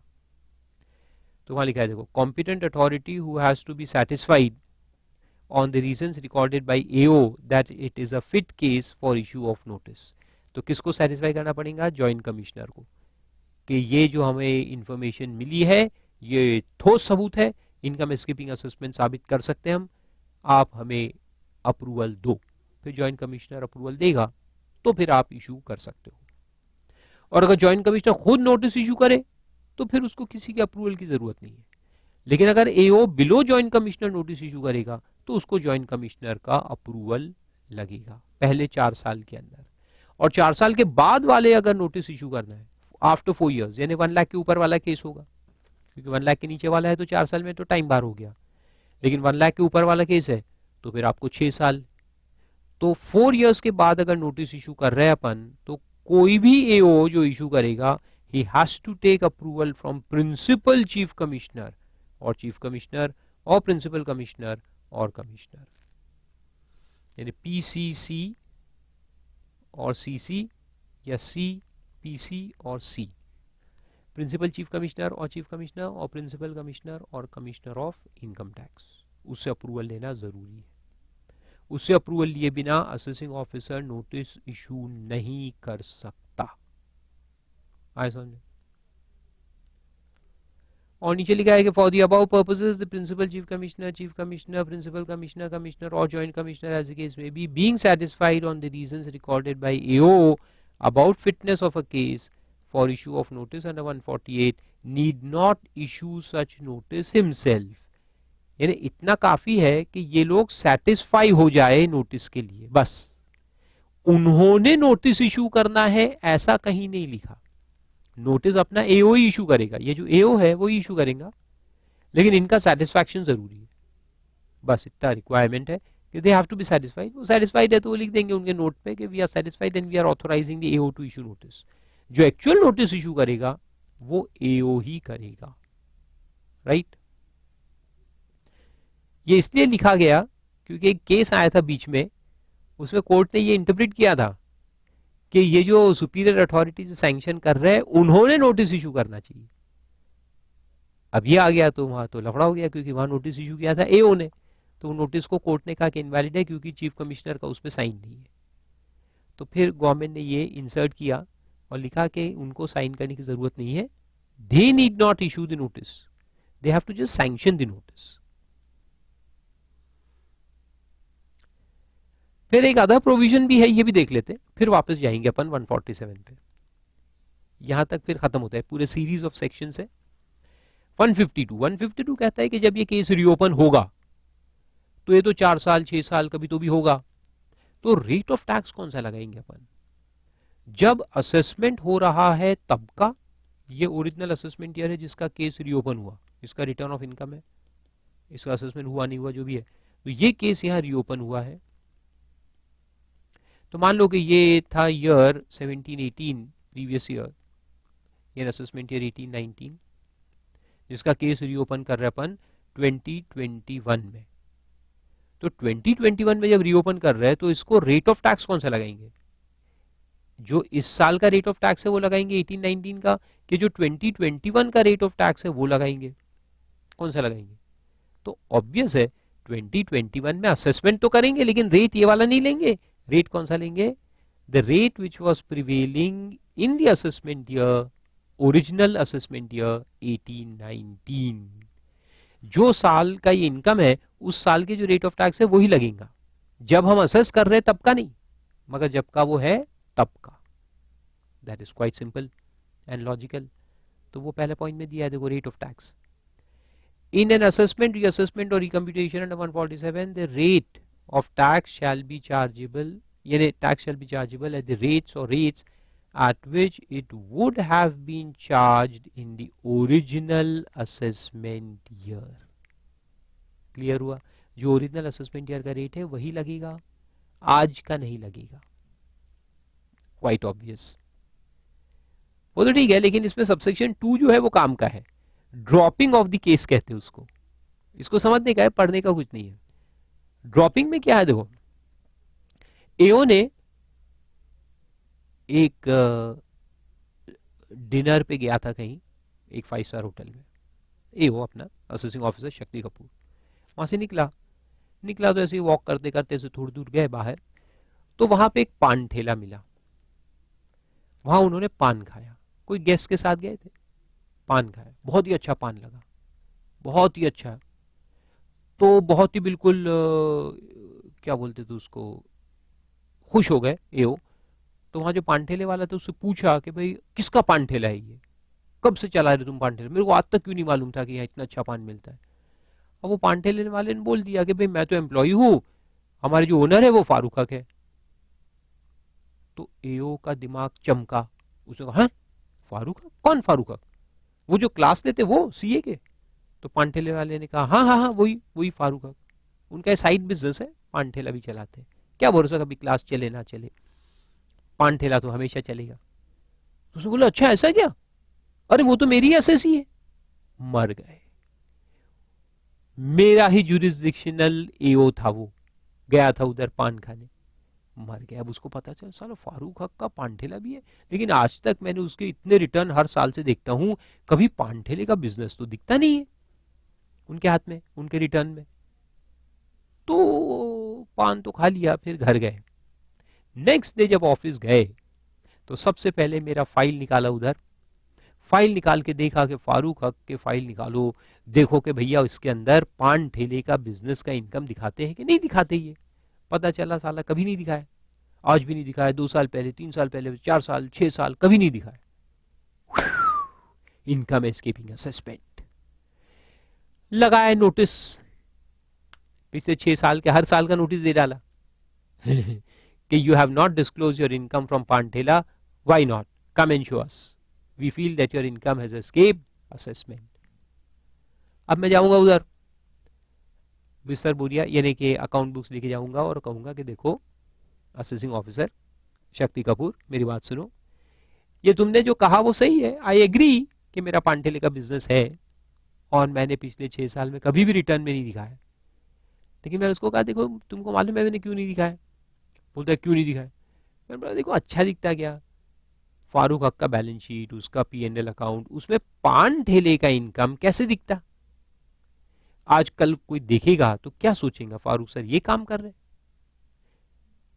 ये तो मेरा शौक है इसलिए मैं करता हूं, वरना कोई मेरा इनकम कमाने का इंटेंशन नहीं है, इसलिए मैंने डिस्क्लोज नहीं किया। वरना आप देखो ये बुक्स है मेरे, these are all my books of that paan thela, देखो इसमें प्रॉफिट है ही नहीं, सब जगह लॉस ही लॉस, क्योंकि मैं जितने में बेचता हूँ वो तो शौक है इसलिए मैं चला रहा हूँ उधर पान ठेला, 10 रुपए में पान बेचता हूँ, जबकि मेरा कॉस्ट ऑफ प्रोडक्शन ऑफ पान ही सना तो 15 रुपए, तो I am incurring loss every year.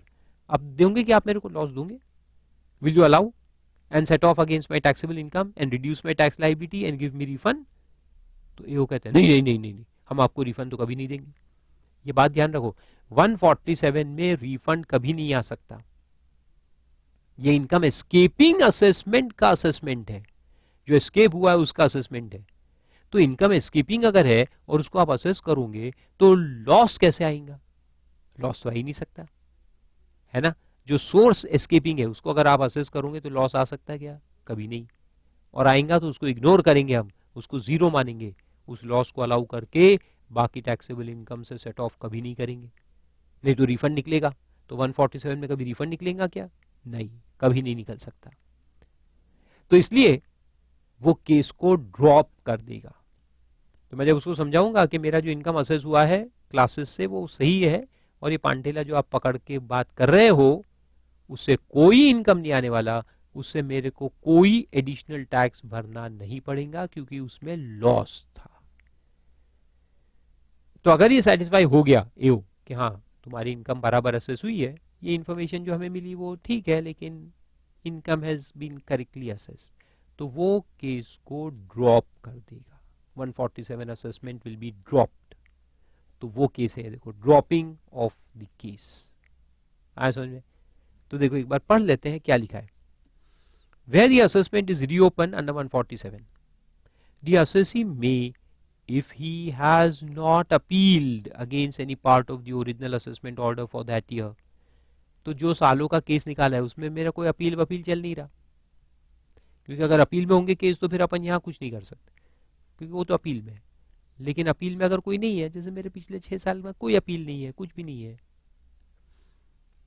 हाँ, अंडर सेक्शन 246 टू 248 यानी कमीशन अपील्स, और अंडर 264 क्लेम अपन क्लेम करेंगे that the proceedings under 147 shall be dropped. तो मैं असेसिंग ऑफिसर के पास जाऊंगा, उसको क्लेम करूंगा भैया इसको ड्रॉप कर दो, और मेरा कोई अपील भी नहीं है पिछले सालों का, I am not into appeal against any of these orders, so please drop this reassessment proceedings. On my showing that he यानी मैं had been assessed on an amount or a sum not lower than what he would be rightly liable to, even if the income alleged to have escaped assessment had been taken into account. अगर आप ये पांठेली की income ले भी लो तो भी मेरा income बढ़ने वाला नहीं है, मेरा टोटल इनकम जो था वही रहेगा, जो मैंने डिस्कस किया था वही रहेगा, कुछ नहीं बढ़ने वाला। तो अगर मैं ये प्रूफ कर दूं एओ के पास जाकर, तो वो असेसमेंट को ड्रॉप कर देगा। और दैट द असेसमेंट और रिकम्प्यूटेशन हैड बीन प्रॉपर्ली मेड। ठीक है, मैं कहूंगा कि असेसमेंट जो हुआ था पहले वो प्रॉपर हुआ था, उसमें कोई गलत नहीं हुआ है। So if I can show this AO will drop the reassessment। तो ड्रॉपिंग का मतलब है कि फिर वो केस नोटिस दिया था उसको ड्रॉप कर देगा, and he will not have to make an order under 147। कोई असेसमेंट ऑर्डर पास करने की जरूरत नहीं है, वो सिर्फ लिख देगा कि ठीक है I am satisfied that the income was rightly assessed, so I am dropping the case. या फिर ऐसा भी हो सकता है कि जो इनकम उसको मिली तो मैं उसको बताऊंगा कि देखो साहब ये इनकम ऑलरेडी डिस्क्लोज है, ये देखो फलाना फलाना अकाउंट निकालो मेरा इनकम अकाउंट, उसके अंदर ये इनकम दिख रही है। मैंने ये सारा सेल्स जो है पान ठेले वाला वो मैंने दिखाया है मेरे बिजनेस में, लेकिन उसको एज इफ के मैं ट्यूशन क्लास से इनकम कमा रहा हूं वैसे दिखा दिया है। नाम बराबर से पानठेला ना लिख के कुछ और नाम लिख दिया है, ट्यूशन क्लास ऐसे कुछ, बुक पब्लिशिंग ऐसे कुछ करके वो इनकम मैंने दिखाई हुई है। देखो आप, सिर्फ नाम बदल दिया है, जस्ट कि भाई किसी को बुरा ना लगे कि फारूक सर हो के पानठेला चला रहे मेरा नाम बदनाम ना हो, इसलिए ऐसा किया है मैंने। So if you can show this that assessment has been properly made and no additional income is going to come, then assessing officer will drop the case। तो आ रहा समझ में? तो 2 पॉइंट है इसके अंदर, रेट कौन सा लगाएंगे रेलेवेंट असेसमेंट ईयर का, और अगर इनकम बराबर असेस हुई है हम प्रूव कर देते हैं तो केस को ड्रॉप कर सकता है। तो ये था 152। Now come back to 147। फिर 147 में वापस आऊं। अभी और बहुत सारी चीजें अपन डिस्कस करेंगे 147 में। यस, तो यहां तक आ गए, 147 में वापस आ गए। अब देखो यहां तक की कहानी एक बार अपन दोहरा लेते हैं। 147 सॉरी, अपना पहले क्या हुआ कि या तो रिटर्न ही नहीं भरा, या रिटर्न भरे लेकिन जो इनकम डिस्क्लोज करनी थी वो नहीं की, या असेस हो गई है लेकिन उसके बाद कोई कंसील्ड इनकम मिलती है, या एक्सेसिव लॉस क्लेम कर लिए थे वो समझ में आते हैं। तो ये सबको क्या बोलेंगे अपन, इनकम एस्केपिंग असेसमेंट। अगर ये इनकम एस्केपिंग असेसमेंट मिली है बाद में तो 4 साल या 6 साल के अंदर नोटिस दिया जा सकता है। ठीक है, टाइम 149, नोटिस देने का कहां लिखा है 148 में, notice can be issued under 148 within the time allowed in 149 after taking approval from prescribed authority under 151. ठीक है, तो ऐसे लिंक है, नोटिस 148 में जाएगा, प्रायर अप्रूवल 151 में लिया जाएगा ज्वाइंट कमिश्नर या कमिश्नर प्रिंसिपल कमिश्नर से, और टाइम लिमिट 149 में देखा जाएगा। 1 लाख से कम एस्केपिंग असेसमेंट है इनकम तो 4 साल में नोटिस आ सकता है, 1 लाख या उससे ज्यादा है तो 6 साल, और अगर फॉरेन एसेट्स है which are undisclosed then 16 years, और अगर एजेंट ऑफ नॉन रेसिडेंट है तो 6 साल। ठीक है, तो इतना सब देख के आए। अब आगे चलते हैं, अब ये प्रोविजो देखते हैं। प्रोविजो देखो क्या कहता है 147 के नीचे। अच्छा, और एक बात हमने भी देखी स्टार्टिंग में कि ये जो इनकम एस्केपिंग असेसमेंट पकड़ा गया था ओरिजिनली, जो इंफॉर्मेशन एओ को मिली थी और जिसके बेसिस पे उसने एक्शन लिया था, नोटिस दिया था, उसको तो असेस करेंगे ही करेंगे, लेकिन उसके साथ में इंक्वायरी के अंदर और भी कोई इनकम नजर आती है विच इज एस्केपिंग असेसमेंट, तो उसको भी हम असेस कर सकते हैं, लेकिन फिशिंग इंक्वायरी नहीं कर सकते, क्लोज मैटर्स को रीएजिटेट नहीं कर सकते। ये सब बातें अपन ने देखी। ओके, अब चलो आगे। और रेट ऑफ टैक्स कौन सा लेंगे? रेलेवेंट असेसमेंट ईयर का रेट ऑफ टैक्स लिया जाएगा।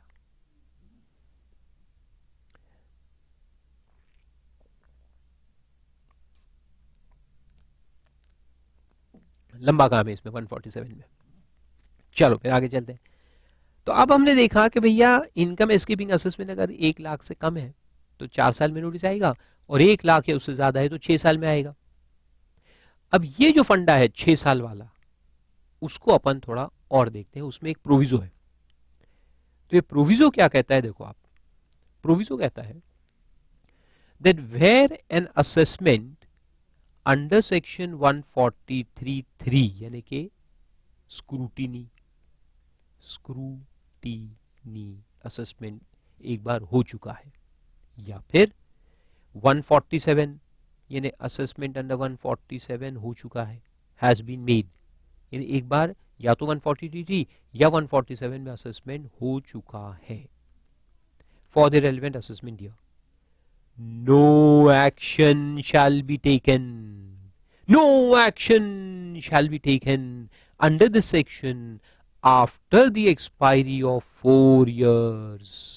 क्या बोलता है? क्या बोलता है कि no action shall be taken, यानी no notice can be issued, no reassessment will be done after expiry of 4 years। 4 साल के बाद कोई रीअसेसमेंट नहीं हो सकता। तो देखो ये कौन से वाले केस को लग रहा है, 1 लाख से नीचे वाले कि 1 लाख से ऊपर वाले? ऑब्वियसली 1 लाख या उससे ऊपर वाले केस में, क्योंकि 1 लाख से नीचे वाला जो केस है वो तो वैसे भी 4 साल का ही टाइम है, 4 साल के बाद तो वो वैसे भी रीओपन नहीं हो सकता है ना 149 के हिसाब से। लेकिन अगर इनकम एस्केपिंग असेसमेंट 1 लाख या मोर होता है तो वहां 6 साल होते हैं ना वहां असेसिंग ऑफिसर के पास। तो यहां लिखा है कि ठीक है 149 में 6 साल हो तो हो, लेकिन ये प्रोविजो कहता है कि नो, 6 साल नहीं, 4 साल अगर कंप्लीट हो गए तो उसके बाद कोई एक्शन नहीं लिया जा सकता। कौन से केस में? इन विच केस? तो आगे पढ़ो। No action can be taken after 4 years from the end of relevant assessment year unless any income chargeable to tax has escaped assessment for such year by reason of failure on part of the assessee to make a return under section 139 or in response to notice of 142(1) or 148। उसने return नहीं भरा था, return नहीं भरा इसकी वजह से ये इनकम एस्केपिंग असेसमेंट था। अगर ऐसा केस है कि रिटर्न नहीं भरने की वजह से इनकम एस्केपिंग असेसमेंट है और अब पकड़ा गया है 5th ईयर में या 6th ईयर में और 1 लाख से ऊपर है, तो फिर हम उसको नोटिस दे सकते हैं। अगर ये वाला केस है तो नोटिस जा सकता है, अनलेस है तो पहले लिखता है no action can be taken unless the income escaping assessment is because of failure to make a return. Return नहीं भरने की वजह से, अगर यानी ये फेल्यूर की वजह से अगर इनकम एस्केपिंग असेसमेंट है तो फिर नोटिस हम 6 साल तक दे सकते हैं, यानी 4 साल के बाद भी 2 साल में दे सकते हैं। और to disclose fully and truly all material facts necessary for assessment for that assessment year. उसने concealment of fact किया था, fully and truly material facts को disclose नहीं किया था। failure to disclose fully and truly all material facts, उसने facts को छुपाया और concealment किया, तो फिर अपन 6 साल तक नोटिस दे सकते हैं। तो देखो इसका मतलब क्या है, मैं आपको समझाता हूं, ये ऐसे नहीं समझ में आता। इंटरेस्टिंग है ये, कॉम्प्लिकेशन नहीं है, complication word is a very bad word, it is interesting. Challenging things are interesting things ना। तो देखो ये प्रीवियस ईयर, ये उसका असेसमेंट ईयर, फिर यहां से ये 4 साल और ये 6 साल। कहां से? प्रीवियस ईयर से 4 साल और 6 साल, यहां से 4 साल और 6 साल। तो ये 4 साल में नाउ कंसीडर कि यहां पे इनकम एस्केपिंग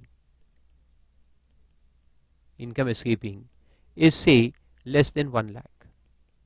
अगर 1 लाख से कम है तो वैसे भी ये टाइम लिमिटेशन है, 4 साल की लिमिटेशन है, means notice can be sent only up to 4 years। notice can be given only within 4 years। notice under 148, ठीक है, कोई प्रॉब्लम है नहीं है। अगर 1 लाख से कम है तो नोटिस 148 में कब तक जा सकता है? 4 साल तक जा सकता है। लेकिन अगर ये इक्वल टू और मोर देन 1 लाख है, equal to more than 1 lakh, तो फिर नॉर्मली 149 क्या कहता है कि आप 6 साल तक नोटिस दे सकते हो। लेकिन ये प्रोविजो अभी क्या बोल रहा है? ये प्रोविजो ये बोल रहा है कि ये जो इनकम एस्केपिंग असेसमेंट है, अगर ये 2 रीजन से है, कौन से 2 रीजन से है? एक, no return of income, return of income नहीं भरा था इसकी वजह से, या फिर कंसीलमेंट ऑफ फैक्ट्स की वजह से है। कंसीलमेंट ऑफ फैक्ट्स, तो वहां लिखा है non disclosure of full and true material facts, यानी कंसीलमेंट ऑफ फैक्ट्स।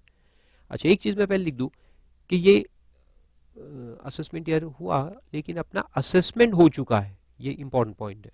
143 और 147 असेसमेंट इज डन, एक बार असेसमेंट हो चुका है अपना, once the assessment is done. अब लॉजिक में बताऊंगा तो आपको समझ में आएगा। असेसमेंट हो चुका है 143 या 147 के अंदर, और अब अपने को रीओपन करना है।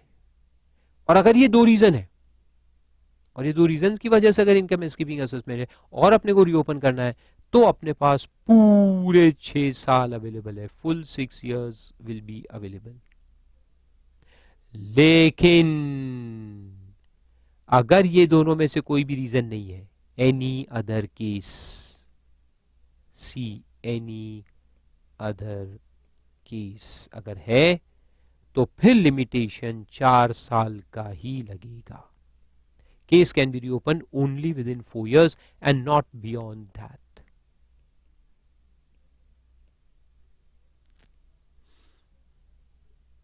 आ रहा है समझ में? 4 साल के बाद आप इसको रीओपन नहीं कर सकते। तो ऐसा क्यों? देखो इसका लॉजिक समझो, लॉजिक समझ लो तो फिर सब याद रहेगा। लॉजिक इसका ऐसा रहता है कि एक बार देखो 143 यानी स्क्रूटिनी, या मान लो 147 पहली बार हो चुका है, एक बार हो चुका है, तो जब ये हो गया है तो उस वक्त असेसिंग ऑफिसर ने अपना दिमाग लगा करके सब कुछ चेक तो किया ही होगा, है ना? स्क्रूटनी असेसमेंट है, सब कुछ चेक तो होना ही चाहिए। तो जब यहां स्क्रूटनी अपन ऑलरेडी कर चुके हैं, एओ अपना स्क्रूटनी कर चुका है, या 147 में वो स्क्रूटनी कर चुका है, तो फिर अगर फिर से इनकम निकलती है एस्केपिंग, और वो भी कौन सी, कि जहां अपन ने कोई कंसीलमेंट नहीं किया है और रिटर्न भी भरे हुए हैं। एनी अदर केस में क्या होगा? Return has been filed and there is no concealment of facts, कोई कंसीलमेंट नहीं है, सब कुछ डिस्क्लोज है, फुल्ली एंड ट्रूली डिस्क्लोज है, सब कुछ फुल्ली एंड ट्रूली डिस्क्लोज है। लेकिन उसने असेस करने में गलती की, असेसिंग ऑफिसर ने मिस्टेक की, 143 में उस इनकम को नहीं लिया, तो गलती उसकी है, अपनी थोड़ी है। जब हमने सारे फैक्ट्स डिस्क्लोज कर दिए थे और हमने रिटर्न्स भी भरे हुए हैं, तो उसकी गलती है ना, कि उसने 143 जब किया तो क्या किया, क्यों इसको असेस नहीं किया, उसकी मिस्टेक। तो फिर वो रीओपन कहां तक कर सकता है, सिर्फ 4 साल तक। 4 साल में पकड़ा गया, अगर क्या उसको समझ में आएगा अरे मेरे से गलती हो गई है, देयर इज इनकम एस्केपिंग, तो 4 साल में तो वो कर सकता है, लेकिन उसके बाद नहीं कर सकता। कभी तो किस्सा बंद हो, कब तक किस्से चलते रहेंगे। तो गवर्नमेंट ने कहा भाई 4 साल के बाद वो रीओपन फिर नहीं कर सकता, even if the income escaping is more than 1 lakh. आए समझ में। लेकिन अगर ये कंसीलमेंट का केस है कि यहां जब वो कर रहा था असेसमेंट तो आपने full and true material facts उसको डिस्क्लोज नहीं किए थे, जब 143 या 147 हो रहा था तो आपने full and true material facts को डिस्क्लोज नहीं किया है या रिटर्न नहीं भरे थे, उसकी वजह से ये इनकम एस्केपिंग हो गई है, तो फिर असेसिंग ऑफिसर को ज्यादा टाइम मिल जाता है, he has 6 years to issue notice. आए समझ। तो ये 6 साल कब मिलेगा, अगर ये वाला केस है 143 147 जब हो गया एक बार और अब फिर से अपने को रीओपन करना है, और अगर ये दो केस है कि यहाँ रिटर्न नहीं भरा था इसलिए इनकम एस्केपिंग है, या कंसीलमेंट किया था यहाँ ओरिजिनल इसलिए इनकम एस्केपिंग है, तो उसको पूरे 6 साल मिलेंगे रीओपन करके रीअसेस करने के लिए। लेकिन अगर कंसीलमेंट भी नहीं है और रिटर्न ऑफ इनकम भी भरा हुआ था और कंसीलमेंट भी नहीं है, तो फिर उसको कितना टाइम मिलेगा, सिर्फ 4 साल मिलेंगे to make assessment and not 6 years. In the 6 will be brought down to 4. आया समझ में। टेक्निकल पॉइंट्स इंटरेस्टिंग है। और मान लो कि अगर ये नहीं हुआ है, तो अगर ये पहले कभी हुआ ही नहीं, 143 हुआ ही नहीं कभी, 147 भी नहीं हुआ, तो फिर ये प्रोविजो नहीं लगता, फिर तो दोनों केस में 6-6 साल मिलेंगे, फिर दोनों केस में 6 साल, any case 6 years for income of more than 1 lakh. ये तो सिर्फ यहां एक बार हो चुका है, यानी एक बार स्क्रूटनी हो चुकी है और दोबारा से ओपन करना है, तो यहां पे लिमिटेशन 4 साल का लगाया है। आया समझ में। गुड। तो फिर से प्रोविजो देखो, अब समझ में आएगा आपको क्या कहते हैं proviso. Provided that where the assessment under 143 और 147 हैज बीन मेड, यानी एक बार ये हो चुका है, एक बार स्क्रूटनी हो गई है already, then no action shall be taken under this section after expiry of 4 years। 4 साल के बाद एक्शन नहीं लेंगे from the end of the relevant assessment year।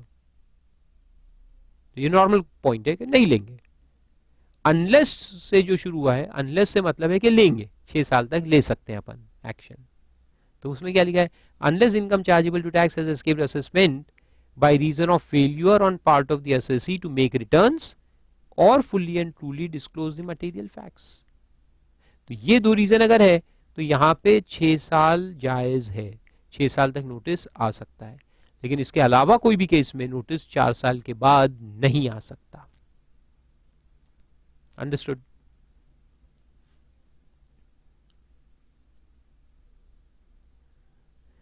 और प्रोविजो उसमें कहता है provided further that nothing contained in first proviso shall apply in a case where any income in relation to asset located outside India has escaped assessment. वो जो 16 साल वाला case है ना, वो हमेशा 16 साल ही रहता है, उसमें ये 4 साल का लिमिटेशन नहीं लगता। That 16 years will always remain 16 years।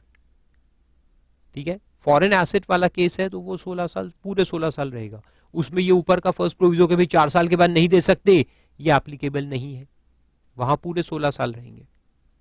सिर्फ वो जो 6 साल वाला केस होता है वो 4 साल पे लिमिट होता है। And provided also that the assessing officer may assess reassess such income other than the income involving matters which are subject matter of appeal reference revision which is chargeable to tax and has escaped assessment। ये क्या बोला, third proviso क्या बोला, कुछ समझ में आया क्या? देखो एक बार और पढ़ो। Provided also that the assessing officer may assess reassess such income other than the income involving matters which are subject matter of any appeal reference revision which is chargeable to tax and has escaped assessment।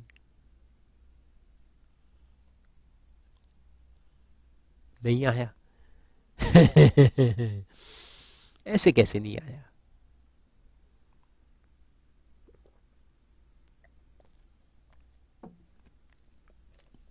but mark this proviso as very important.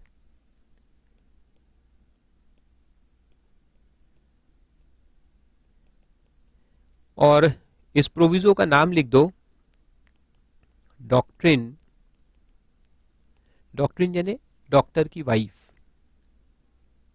Of part merger. Doctrine का मतलब doctor की wife नहीं पगले लोग, doctrine का मतलब है a rule which is adopted by the courts and accepted for long term. ये कोई रिटन रूल नहीं है, कोई इनकम टैक्स रूल्स में या इनकम टैक्स एक्ट में नहीं लिखा, लेकिन जो कोर्ट के कुछ प्रिंसिपल्स जो एक बार वो डिफाइन कर देते हैं तो वो डॉक्ट्रिन बन जाते हैं। डॉक्ट्रिन यानी इसको हर बार अब फॉलो करने का है, उसको डॉक्ट्रिन कहते हैं। तो इसको कहते हैं डॉक्ट्रिन ऑफ पार्ट मर्जर। ये क्या चीज है देखो मैं आपको समझाता हूं, ये बहुत इंपॉर्टेंट है, इस पे एग्जाम में क्वेश्चन आते हैं। पहले तो अपन ने देखो असेसमेंट ईयर ले लेते कोई भी, मान लो 18-19, इसका ROI हमने फाइल किया 30 सितंबर 18 को, अच्छी बात। फिर 143(2) का नोटिस आया स्क्रूटिनी असेसमेंट का, कब आया? 31 दिसंबर 18 को। फिर उसका असेसमेंट कंप्लीट हुआ तो असेसमेंट ऑर्डर पास हुआ, असेसमेंट ऑर्डर पास हुआ 7 फरवरी 19 को। बहुत जल्दी जल्दी हो रहा है, असेसमेंट भी कंप्लीट हो गया, असेसमेंट ईयर के अंदर ही असेसमेंट भी कंप्लीट हो गया, नोटिस भी आया, असेसमेंट भी हो गया, वेरी गुड। अब क्या हुआ कि कुछ साल के बाद पहले अपन एक पॉइंट देखते हैं कि असेसमेंट ऑर्डर आया, फिर अपन गए अपील में। लेकिन उसके पहले मैं बताता हूं कि नोटिस जो आया था और ऑर्डर पास हुआ, तो ऑर्डर के अंदर 8 पॉइंट्स डिसाइड हुए। कितने पॉइंट्स डिसाइड हुए? 8। There were 8 points, 8 adjustments made. Advertisement को डिसअलाउ किया, थोड़ा सा सैलरी को डिसअलाउ किया, ये किया वो किया, ऐसे 8 पॉइंट्स आए ऑर्डर के अंदर। ठीक है भाई, हम इसमें से 5 पे तो सेटिस्फाइड थे कि चलो ठीक है, 3 पे हम सेटिस्फाइड नहीं थे। हम कौन? असेसी। तो असेसी को राइट क्या है? अपील में जाने का। तो ये ऑर्डर के ऊपर हम अपील में गए। अपील सबसे पहले किसके पास करते हैं? Appeal to CIT appeals, commission of income tax appeals. या फिर एक ऑल्टरनेटिव ट्रीटमेंट होता है कि अपील में ना जाकर के रिवीजन के लिए आप जा सकते हो। तो रिवीजन में अपन जाते हैं अंडर सेक्शन 264 के अंदर। या तो अपील में जाओ या रिवीजन में जाओ। रिवीजन में CIT के पास जाना पड़ता है, जो अपने एजुकेशन डिपार्टमेंट का है CIT, उसके पास जाएंगे। अपील में जाना है तो CIT अपील्स के पास जाना पड़ेगा। ये ऑफिसर अलग है, ये ऑफिसर अलग है, ये एजुकेशन वाला है, ये अपील वाला ऑफिसर है, CIT अपील्स कहते हैं उसको, उसके पास जाएंगे। तो कितने पॉइंट पे हम अपील में गए? दोनों में से कोई भी एक के पास जा सकते हो। तो वी वेंट इनटू अपील या रिवीजन फॉर 3 पॉइंट्स। 3 पॉइंट पे अपील में गए। कितने? 3 आउट ऑफ 8। फिर ये अपील यहां चल रहा है, पेंडिंग है, सालों साल लगते उधर। अब इस बीच में जब ये अपील पेंडिंग है, सवाल ये पैदा हुआ, या डिसाइड भी हो चुका होगा, उससे अपने को मतलब नहीं है, ये पॉइंट अपील में चले गए, बस इतना काफी है। अब क्या हुआ कि असेसिंग ऑफिसर को पता चला कि हमारा कुछ इनकम एस्केपिंग असेसमेंट हो गया है। Some income has got off, यानी हैज एस्केप्ड असेसमेंट। ये पता चला बाद में, इस साल का इनकम बाद में पता चला that it has escaped assessment. अब वो इनकम ये 3 पॉइंट से रिलेटेड है। ये 3 पॉइंट जो अपील में है उससे रिलेटेड है वो income escaping assessment. For example मैं आपको एक समझाता हूं तो याद रहेगा आपको कि हमने कुछ एक्सपेंस क्लेम किया था। हम कह रहे थे कि बिजनेस एक्सपेंस है, डिडक्शन मिलना चाहिए। ऑफिसर कह रहा था कि नहीं, ये पर्सनल एक्सपेंस है, मैं डिडक्शन नहीं दूंगा। जैसे फारूक हक टूर पे गए थे, यूएस टूर पे गया मैं। अब वहां पे हार्वर्ड वालों ने मेरे को बुलाया था एक सेमिनार कंडक्ट करने, एक लेक्चर देने ऑन टैक्स इश्यूज। मैं गया उधर, मैं लेक्चर भी दिया, लेकिन फिर मैं घूम घाम के भी वापस आया और वाइफ को भी लेके गया था घूमने के लिए। जैसे टोटल खर्चा हो गया हमारा 10-12 लाख। मैंने डिडक्शन क्लेम किया पूरा। इनकम टैक्स ऑफिसर ने ये ऑर्डर निकाला, उसको नोटिस देकर निकाला और कहा कि नहीं नहीं, ये हम पूरा अलाउ नहीं करेंगे, इसमें से सिर्फ आपको जो भी खर्चा हुआ है उसमें से 25% डिडक्शन देंगे, बाकी 75% डिसअलाउ करेंगे। ये बोल के कि वो पर्सनल नेचर का था। भैया वाइफ को गाय को लेके गए, हार्वर्ड वालों ने आपको बुलाया, आप जाओ, वाइफ को गाय को लेके गए।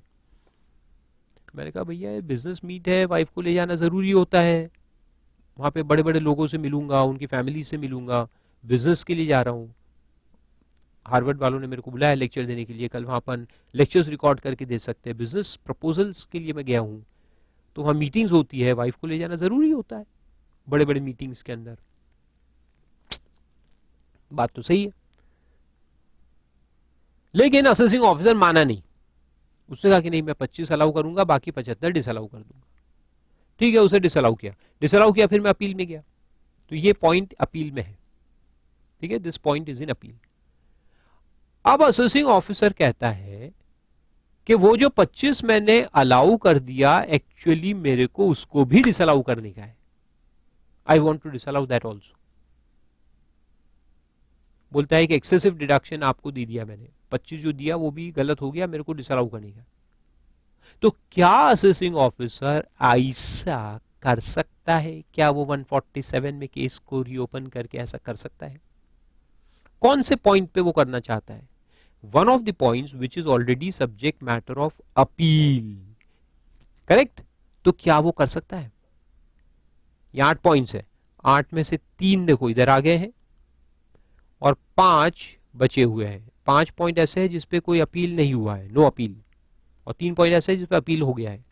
अब अपील पेंडिंग हो चाहे अपील डिसाइडेड हो, पॉइंट ये है कि ये 3 पॉइंट में अगर यहां पर उसको कोई चेंज करना है तो क्या वो 147 में कर सकता है? Can he disallow further under 147? Answer is no, नहीं कर सकता। क्यों नहीं कर सकता? पूछो क्यों नहीं कर सकता? इसलिए नहीं कर सकता कि ये 3 पॉइंट पे जो उसका ऑर्डर है वो अभी नलीफाई हो गया है, इन द सेंस कि उसका ऑर्डर अपीलेट अथॉरिटी के ऑर्डर में मर्ज हो जाएगा या हो गया है। अगर ऑर्डर आ गया है तो मर्ज हो गया है, आने वाला है, पेंडिंग है तो हो जाएगा। यानी ये ऑर्डर उसका अभी स्टैंड नहीं करता, ये 3 पॉइंट के ऊपर स्टैंड नहीं करता। So he can not do reassessment under 147, क्योंकि अब वो उसका ऑर्डर है ही नहीं। अब वो 3 पॉइंट कहां जा चुका है? अपील्स में, हायर अथॉरिटीज के पास। अब जो करना है वो हायर अथॉरिटीज करेगी, ये लोग करेंगे। अब असेसिंग ऑफिसर ये 3 पॉइंट को टच नहीं कर सकता। तो ये 3 पॉइंट्स पे नो रिवीजन या no reassessment can be done. No reassessment can be done under section 147, क्योंकि वो अपील में जा चुके हैं। तो जो पॉइंट अपील में गए, चले गए, उसको 147 से आउट कर दिया जाता है, क्योंकि अब ये असेसिंग ऑफिसर का ऑर्डर है ही नहीं ये 3 पॉइंट पे। लेकिन कौन से पॉइंट? सिर्फ वो पॉइंट जो अपील में जा चुके हैं। तो इसको मर्जर क्यों कहते हैं? Because this order merges with the appellate order, merge हो गया। तो अब उसका ऑर्डर अलग से नहीं दिखेगा, वो यहां मर्ज हो गया है। अब जो ऑर्डर दिखेगा वो सीआईटी का ऑर्डर दिखेगा। अब सीआईटी के ऑर्डर को चेंज करना क्या असेसिंग ऑफिसर के हाथ में है? नहीं। So AO can not touch these 3 points now. लेकिन सवाल यह है कि बाकी जो 5 पॉइंट है जिसपे अपील नहीं हुई थी, क्या इनमें से किसी पॉइंट को वो टच कर सकता है और 147 में वापस से कर सकता है? तो आंसर है यस। तो यहां 147 अप्लाई होगा। तो जो पॉइंट अपील में नहीं गए हैं वो पॉइंट एओ के पास रहते हैं, उस पे वो 147 कर सकता है। Reassessment can be done, but not those 3 points which have gone into appeal. Appeal, reference और रिवीजन। तो यहाँ 3 वर्ड यूज करते हैं, अपील, रेफरेंस, रिवीजन। रिवीजन जो वर्ड है वो ये है, अपील एंड रेफरेंस ये सीआईटी और ट्राइब्यूनल को अपील कहते हैं, हाई कोर्ट सुप्रीम कोर्ट को रेफरेंस कहते हैं। क्वेश्चन ऑफ लॉ वहां रिफर होता है, वो आपको समझ में आएगा अपील चैप्टर में जब अपन जाएंगे। तो अपील में आ जा चुका है या रिवीजन में जा चुके हैं जो पॉइंट्स, तो उस पे 147 अब नहीं कर सकते हैं, याद रखो। और जो पॉइंट अपील में नहीं गए उस पे 147 हो सकता है। फाइन। तो इसको कहते हैं doctrine of part merger. Part यानी जो पार्ट इधर आया वो इधर मर्ज हो गया, जो पार्ट बचा वो बचा, उस पे वो रिवीजन कर सकता है। तो पार्ट मर्जर कहते हैं इसको। Got it? ग्रेट, अकलमंद है आप लोग सब, वेरी गुड। तो क्वेश्चन आएगा, देखो कि 8 पॉइंट डिसाइड हुए, तो क्वेश्चन कैसे आएगा? 8 पॉइंट डिसाइड हुए तो ओरिजिनल ऑर्डर में, जिसपे 3 पॉइंट अपील में चले गए, 5 पॉइंट नहीं गए। Now the assessing officer wants to revise these 3 points, ये 3 पॉइंट को रिवाइज करना चाहता है। Can he take action under 147? अपन आंसर लिखेंगे no. As per the third proviso he can not touch these 3 points now. लेकिन क्वेश्चन आएगा कि क्या बैलेंस 5 पॉइंट को टच कर सकता है? तो अपन लिखेंगे हाँ, उसको बेशक वो टच करेगा और 147 कर सकता है। क्यों? क्योंकि वो मैटर्स अपील में नहीं गए। तो जो मैटर अपील में नहीं गए उसको वो टच कर सकता है, लेकिन जो मैटर अपील में चले गए उसको वो टच नहीं कर सकता। अंडरस्टूड? याद रहेगा, डॉक्ट्रिन ऑफ पार्ट मर्जर। तो फिर वापस आओ, अब पढ़ो, अब समझ में आएगा। Provided also that assessing officer may assess, reassess such income other than the income, यहां से देखो, other than the income involving matters which are subject matter of appeal, reference, revision। जो matter subject matter of appeal हो गया है, reference और revision, उसको वो टच नहीं कर सकता। लेकिन उसके अलावा जो मैटर्स बचे हैं, such income which is chargeable to tax and as escaped assessment, इसको टच कर सकता है। तो जो मैटर अपील में गए उसको टच नहीं कर सकता, जो मैटर अपील में नहीं गए उसको वो रीअसेस कर सकता है। Simple, very good. फिर एक्सप्लेनेशन 1 लिखा है, ये वापस से वो पॉइंट है। देखो हमने क्या देखा फर्स्ट प्रोविजो में कि अगर प्रॉपर डिस्क्लोजर था और रिटर्न भी भरा था, अपन ने रिटर्न भी भरा है, डिस्क्लोजर्स भी थे, पूरे फुल एंड डिस्क्लोजर्स हमने दिए थे, लेकिन असेसिंग ऑफिसर ने कुछ गलत किया असेसमेंट, तो फिर 4 साल के बाद उसको रीओपन नहीं कर सकता। देखा ना अपन ने? तो उस पे मैं एक आपको सीन दिखाता हूं, देखो बहुत इंटरेस्टिंग है। जब 140 सॉरी शुरुआत से देखते हैं कि ये अपना प्रीवियस ईयर है, ये अपना असेसमेंट ईयर है, ठीक है, अच्छी बात। अब यहां अपन ने बुक्स ऑफ अकाउंट्स रखे हैं, ठीक है, बुक्स ऑफ अकाउंट्स हमने मेंटेन किए।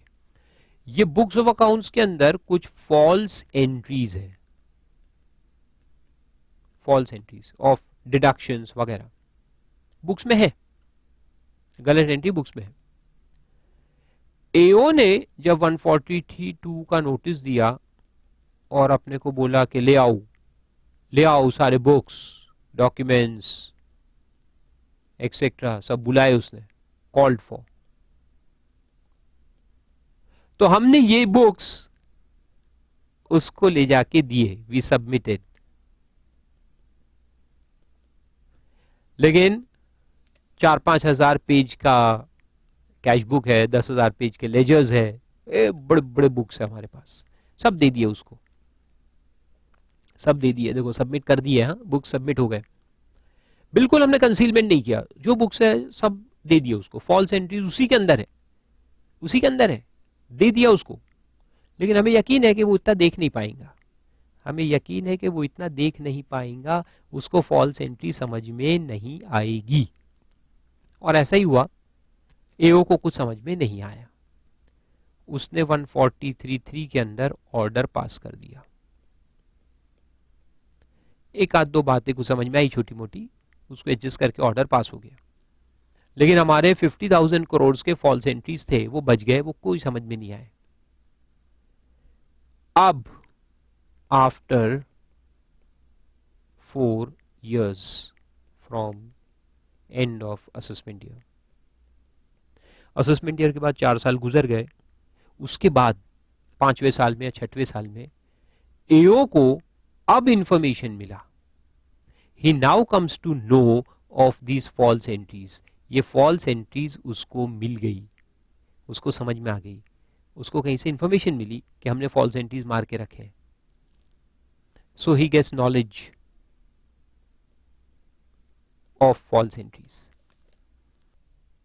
तो एओ ने क्या किया कि नोटिस दे दिया 148 के अंदर, नोटिस इशूड अंडर सेक्शन 148। तो एओ कहता है कि भाई तुमने ये किया है, टैक्स इवेजन किया है, हम तुम्हारा असेसमेंट करेंगे। लेकिन असेसी क्या कहता है, देखो असेसी कहता है कि भाई देखो हमने तुमको बुक सबमिट किए थे और जो भी ये तुमको नॉलेज मिला है वो ये बुक से ही मिला है, बुक से ही फॉल्स एंट्रीज है और बुक से ही तुमको नॉलेज मिला है। तो सवाल ये पैदा होता है कि बुक्स का सबमिशन, मेन क्वेश्चन कहां पे आता है, देखो अच्छा देखो सॉरी उसके पहले कि बुक्स दिया है और बुक्स मैंने दिए थे तो मैंने तो पूरे फैक्ट्स डिस्क्लोज कर दिए। अब मैंने पूरे फैक्ट्स डिस्क्लोज किए थे आपको ओरिजिनल असेसमेंट के दौरान, यानी दरमियान, यानी कि जब मेन असेसमेंट चल रहा था तब मैंने पूरे बुक्स डिस्क्लोज कर दिए थे। So there is no concealment on my part, hence you can not issue the notice after expiry of 4 years। 4 साल गुजर चुके हैं, मान लो कि नोटिस इशू हो रहा है इन द 6th year, तो असेसी कहता है कि आप 6वें साल में मेरे को नोटिस इशू नहीं कर सकते क्योंकि मैंने तो पूरे बुक्स आपको सबमिट किए थे, ये आपकी गलती थी कि आपने उसको चेक नहीं किए, अगर आप चेक करते तो फॉल्स एंट्री यही समझ में आ जाती, ये आपकी गलती, मेरे तरफ से नॉन डिस्क्लोजर नहीं है। तो सवाल कहां पे आके अटका, सवाल यहां आके अटका कि submission of books of accounts को क्या हम फुल एंड ट्रू डिस्क्लोजर मानेंगे? Can it be considered as full and true disclosure of all material facts, just submission of account? By saying that you could have determined the false entries from these accounts. तो देखो इसका answer है वहां पर explanation के अंदर। क्या answer है? See explanation 1, production before the assessing officer of account books, production of account books or other evidence from which material evidence could with due diligence have been discovered by the AO will not necessarily amount to disclosure within the meaning of the foregoing proviso। ये जो proviso में हमने देखा कि full and true disclosure होना चाहिए, अगर नहीं हुआ तो फिर 6 साल में नोटिस जा सकता है, तो वो फुल एंड ट्रू डिस्क्लोजर जो है सिर्फ submission of books of accounts या evidence by itself does not mean that it is full and true disclosure. Submission of accounts is not equal to full and true disclosure of material facts. तुम्हारा सिर्फ ये कहना कि देखो मैंने तो submit कर दिया था जिससे मटेरियल एविडेंस निकाला जा सकता था विथ ड्यू डिलिजेंस, एओ ने अगर डिलिजेंस लगाया होता तो वो निकाल सकता था, उसने नहीं लगाया, नहीं निकाला, उसकी गलती, मैं तो सेफ हूं, मैंने तो डिस्क्लोजर कर दिया, ये बहाना नहीं चलेगा, ये आर्ग्यूमेंट नहीं चलेगा, क्योंकि यहां लिखा है कि सिर्फ सबमिशन को हम फुल एंड ट्रू डिस्क्लोजर नहीं मानेंगे। फुल एंड ट्रू डिस्क्लोजर के लिए कुछ ज्यादा होना चाहिए। फुल एंड ट्रू डिस्क्लोजर तभी माना जाएगा जब उस बात पे डिस्कशन हुआ हो, सिर्फ सबमिशन नहीं, it should have come up for discussion, it should have come up for arguments, यानी उस पे पॉइंट रेज हुआ हो, और पॉइंट रेज होने के बाद आपने उस पर सबमिशंस दिए हो, तब उसको फुल एंड ट्रू डिस्क्लोजर मानेंगे। वो एविडेंस जिसको असेसिंग ऑफिसर ने वेरीफाई किया हो during the course of original assessment, सिर्फ उसको फुल एंड ट्रू डिस्क्लोजर मानेंगे। जो उसने एक्चुअल में वेरीफाई किया और उसके बाद उसने अपने ऑर्डर में लिखा कि हमने एविडेंस को वेरीफाई किया है और उसके बेसिस पे हम 143 का असेसमेंट कर रहे हैं, सिर्फ उसको, जो एविडेंस वेरीफाई हुआ है सिर्फ उसको फुल एंड ट्रू डिस्क्लोजर मानेंगे। बाकी सिर्फ सबमिशन को फुल एंड ट्रू डिस्क्लोजर नहीं मानेंगे। तो इसलिए यहां पे जो नोटिस उसने इशू किया 6वें साल में वो वैलिड नोटिस है और उस पर रीअसेसमेंट किया जा सकता है। इंटरेस्टिंग है ना? तो इस तरह से ये पूरा सेक्शन है 147। तो अब हमने पूरा इसको कवर किया। फिर एक्सप्लेनेशन 2 तो हम पहले ही देख चुके हैं। फिर एक्सप्लेनेशन 3 है, उस पे आओ कि for the purpose of assessment reassessment under this section the assessing officer may assess or reassess the income in respect of any issue which has escaped assessment, and such issue comes to his notice subsequently in the course of proceedings under this section, notwithstanding that the reasons for such issue have not been included in the reasons recorded under subsection 2 of 148। तो हमने 148 में देखा कि notice देने के पहले उसको reasons record करने पड़ते। तो यहां जो उसने रीजंस रिकॉर्ड किए वो ओरिजिनल रीजंस रिकॉर्ड किए, ओरिजिनल रीजंस उसने रिकॉर्ड किए और फिर नोटिस इशू कर दिया। फिर असेसमेंट के दौरान जो अपन ने पहले ही देखा कि और भी कुछ इंफॉर्मेशन निकली, एडिशनल इंफॉर्मेशन निकली, वो 14 करोड़ के डिपॉजिट्स को लेकर के इशू ओपन हुआ, फिर उसको बाकी भी डिपॉजिट्स पकड़े गए। तो वो तो नोटिस में नहीं लिखे थे ना। अब वो नोटिस में अगर नहीं लिखे यानी रिकॉर्ड में नहीं लिखे तो क्या उसको असेसमेंट में लिया जा सकता है? तो एक्सप्लेनेशन कहता है यस, उसको भी लिया जा सकता है।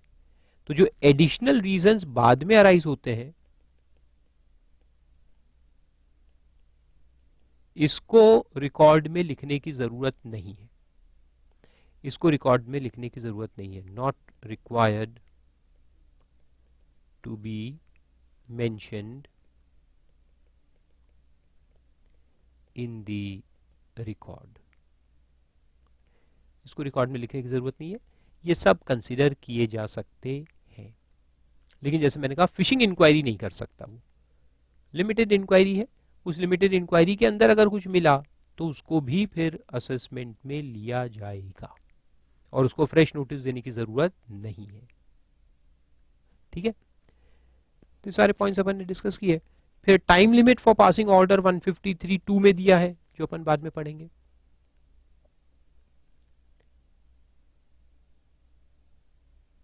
ठीक है, तो यहां तक ये सेक्शन है पूरा 147, फिर 148, 149, 151, 152, ये सारे हमने डिस्कस किए। अब काफी टाइम हो गया, ऑलमोस्ट 2 आवर्स आई थिंक। तो केस लॉज जो है इसके वो अपन अगले लेक्चर में स्टडी करेंगे। केस लॉज है और फिर कुछ क्वेश्चंस है, तो ये केस लॉज एंड क्वेश्चंस अपन नेक्स्ट लेक्चर में कवर कर लेंगे। ओके।